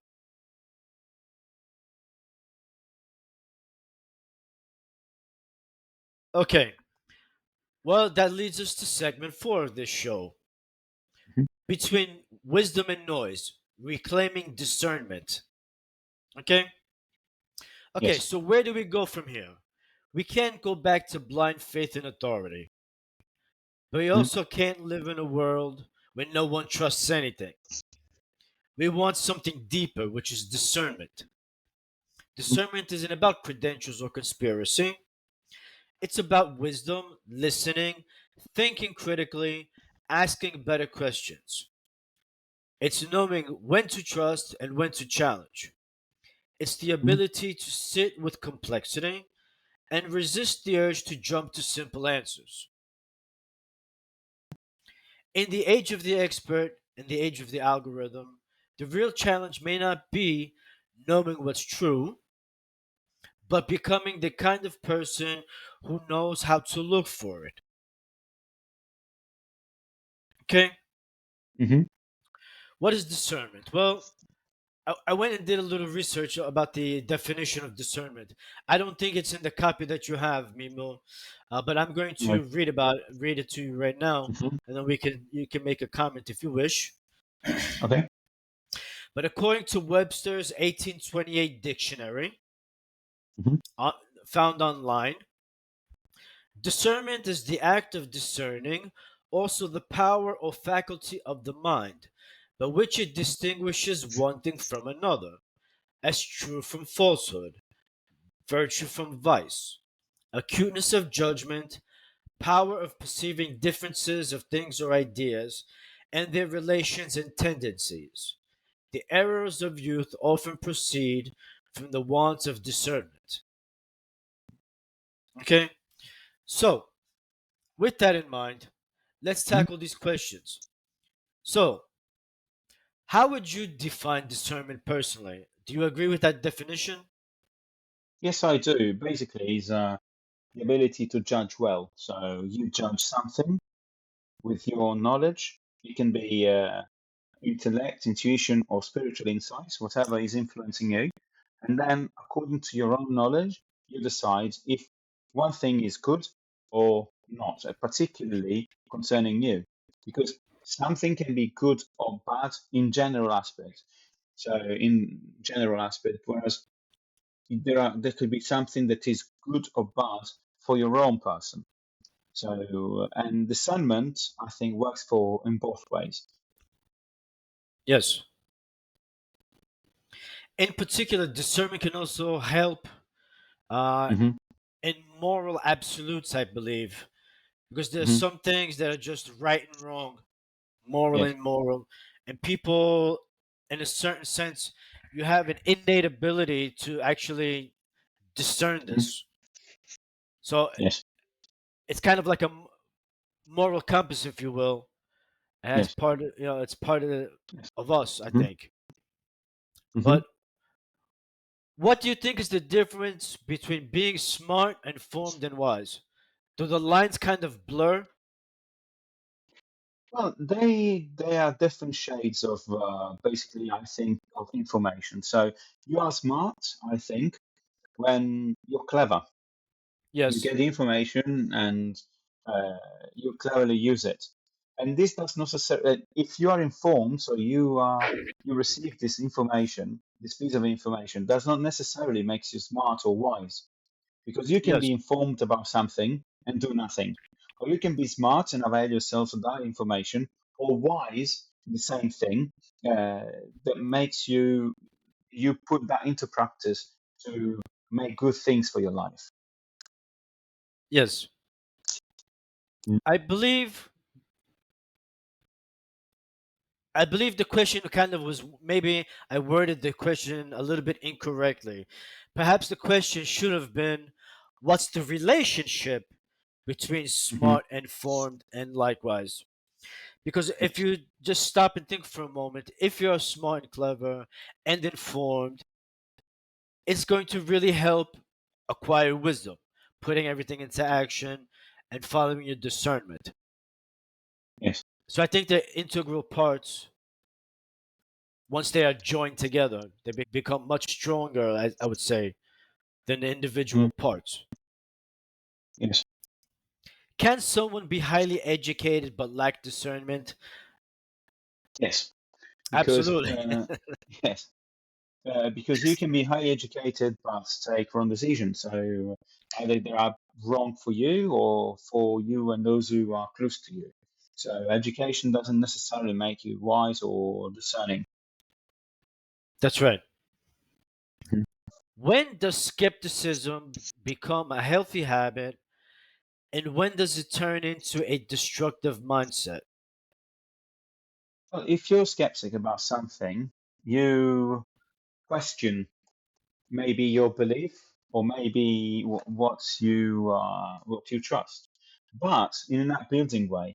So you're skeptic about something, you do your own research, as we're talking about this, you get your piece of information, and then you can reinforce your belief or make change. And this can be a healthy habit. Whereas if you're skeptic about everything into your life, you can't live because you have doubtful. So you doubt about everything that is Yes. around you. Hmm. Okay, Mimo.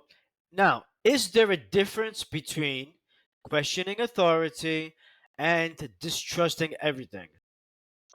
Yes, because if you question it doesn't necessarily mean you agree with those who are in authority, and doesn't Yes. necessarily mean you do something wrong against them. You just have a different point of view from those who are in authority. Maybe those who are in authority do things their own way, but you may think something else is better in that situation. Maybe, like in the case of work, if you receive a protocol to follow work, but you think you may do something different that is better, you keep following the protocol because although you question that, but you keep doing it.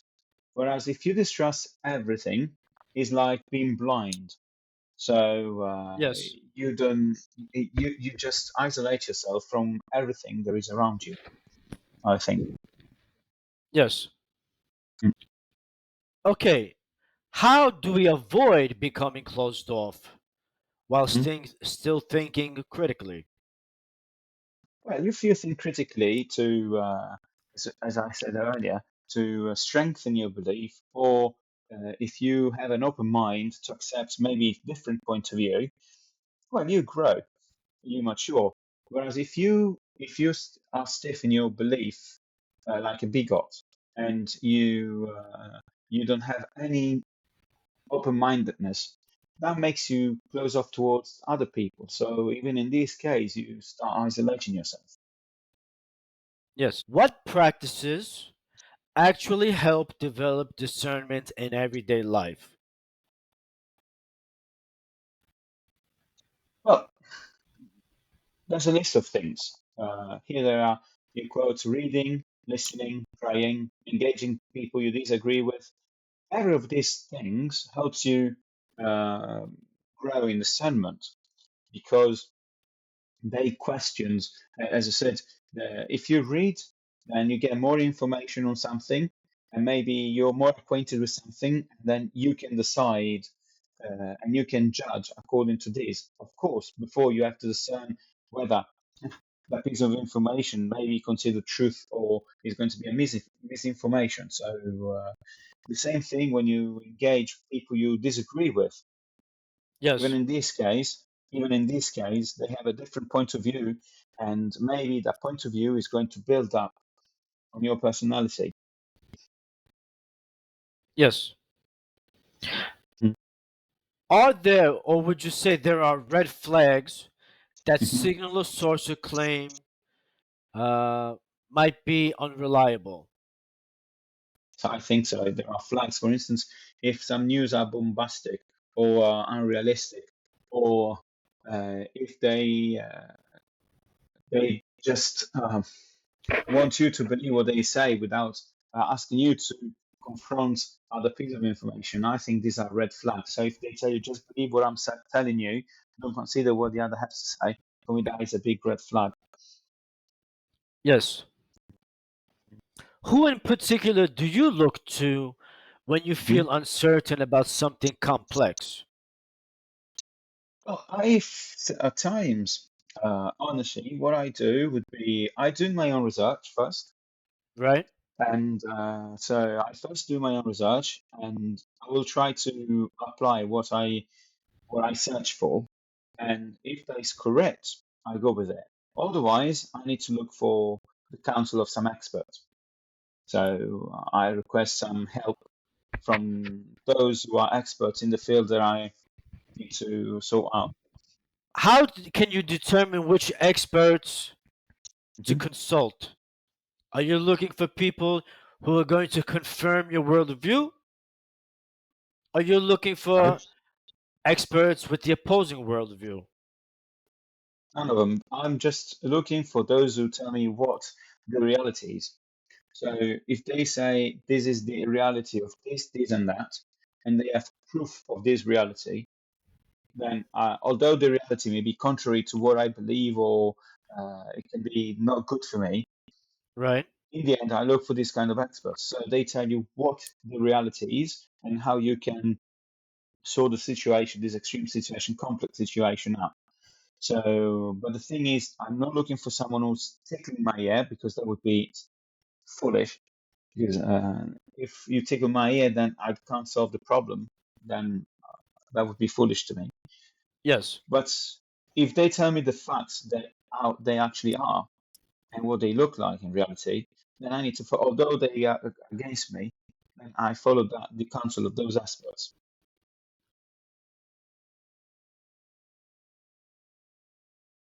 Why does wisdom often come from people who've suffered rather than those who've simply studied? As we said earlier, wisdom is the ability to put into practice what you or your piece of information are or what you experienced in life. And many times, if you suffer something, you experience it, and the experience, I think, is stronger than any studies. So, in that case, if you suffered something, you experience on your skin what happened, Yes. then it's going to be emblazoned, it's going to be marked on your brain, and Yes. you know it better than those who simply studied it, because the experience you receive has a far more, has a far deeper, maybe emotional. Uh, yes, it's emotionally. They're going to give you. I don't know how to say that in English. Say it in Touching. Italian. Yes, it's no, it's more emotionally touching, and Okay. therefore, next time you know what you felt before, and maybe you don't want to feel that way again. Yes. Okay. I think the next question is actually a big one. Are we Mm, losing cultural respect for the elder role in favor of loud influencers? yes, unfortunately for me, sad to say, yes, we do, because we are losing this cultural respect, because before elder people or they were respected, their experience was valued. Nowadays, they are just considered, maybe many times in our culture, probably in the Western culture, they are considered as a weight, as something that is heavy. And maybe because they have values, old-fashioned values, what is called old-fashioned values, that nowadays are not existent anymore. Whereas the other one, the loud influencers, they are loudly broadcasting these new ideas that are in this modern world. Right. Yeah, I think in modern societies we are very quickly losing respect for the elders. Mhm. I think more, let's say, I don't want to say primitive societies, maybe Mhm. older societies, older cultures, they still look to the elders for many things, Yes. right? Mhm. Modern society seems to be hell bent on eradicating uh, our cultural roots, let's say, Yes. in favor of the latest idea, as long as it's shouted by Mhm. some idiot on TikTok. Yes. That's what it seems like, anyway. Mhm. Yes. Becoming discerning people. How do we become people others trust? Not because we shout, but because we see clearly.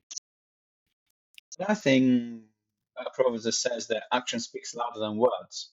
So Okay. if I think your actions make you trustworthy, so if you speak but don't act on what you speak, then you're not trustworthy. Whereas even if you don't speak but you act, you make yourself trustworthy. Right. In all of this, what do you think is the role of humility in discernment? But as we said before, discernment is the ability to judge what is right or what is wrong, and humility makes you accept that maybe on certain things your point of view may be wrong. Yes. And in order to accept it and gulp it, it takes a piece of, humility, because you need to accept something that you may have never accepted before. Yes. Hmm. I think it's quite humbling if you do research or whatever sometimes Hmm. to figure out that you were wrong or your assumptions were wrong about a particular Yes. thing. It can be very humbling at times, especially I think sometimes it's very emotional when you come to discover that you believed that a certain person was something and you find out they were Hmm. not that way.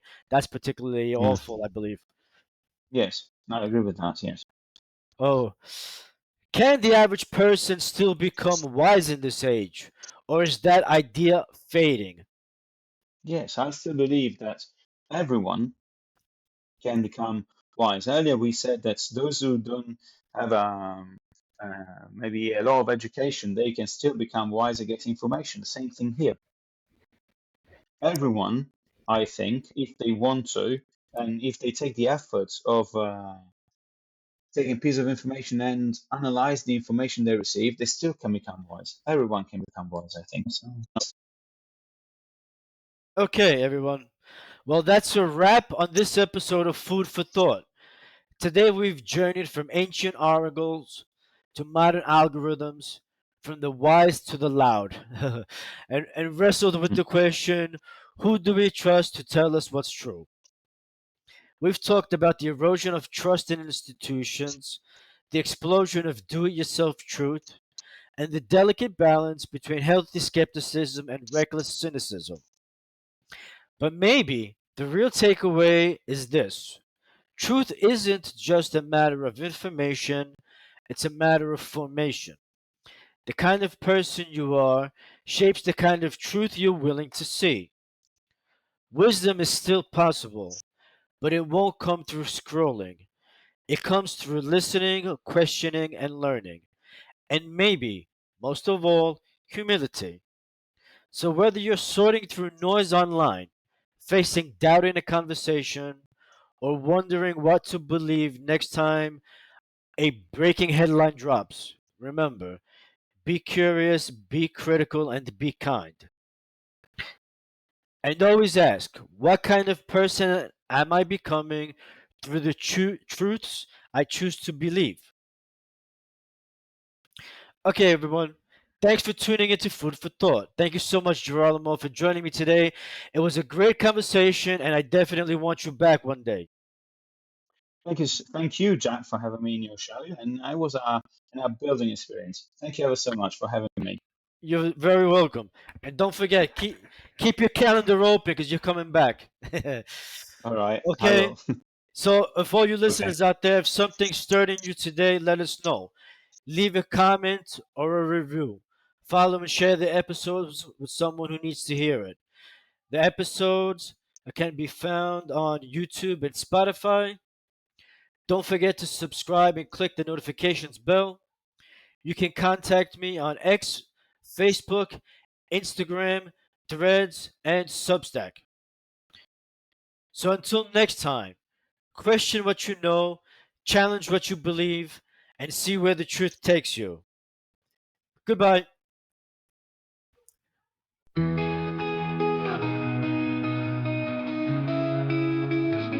Every question is a doorway, every answer is a light.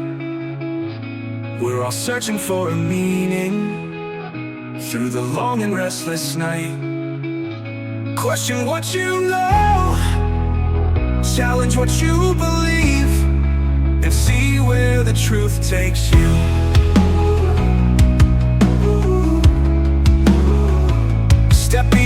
feel certain, let your heart begin to see. It's the questions that awaken all we're meant to be. Question what you know, challenge what you believe, and see where the truth takes you.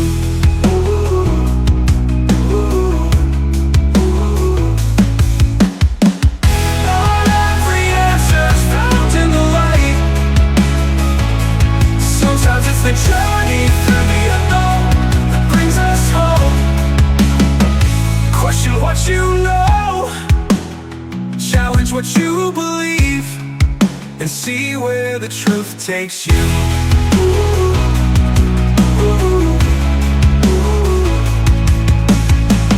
Not every answer is found in the light.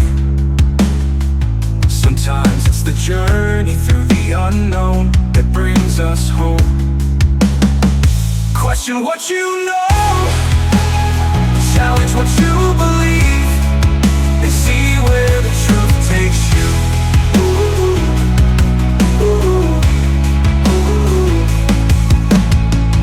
Not every answer's found in the light. Sometimes it's the journey through the unknown that brings us home. Question what you know, challenge what you believe, and see where the truth takes you.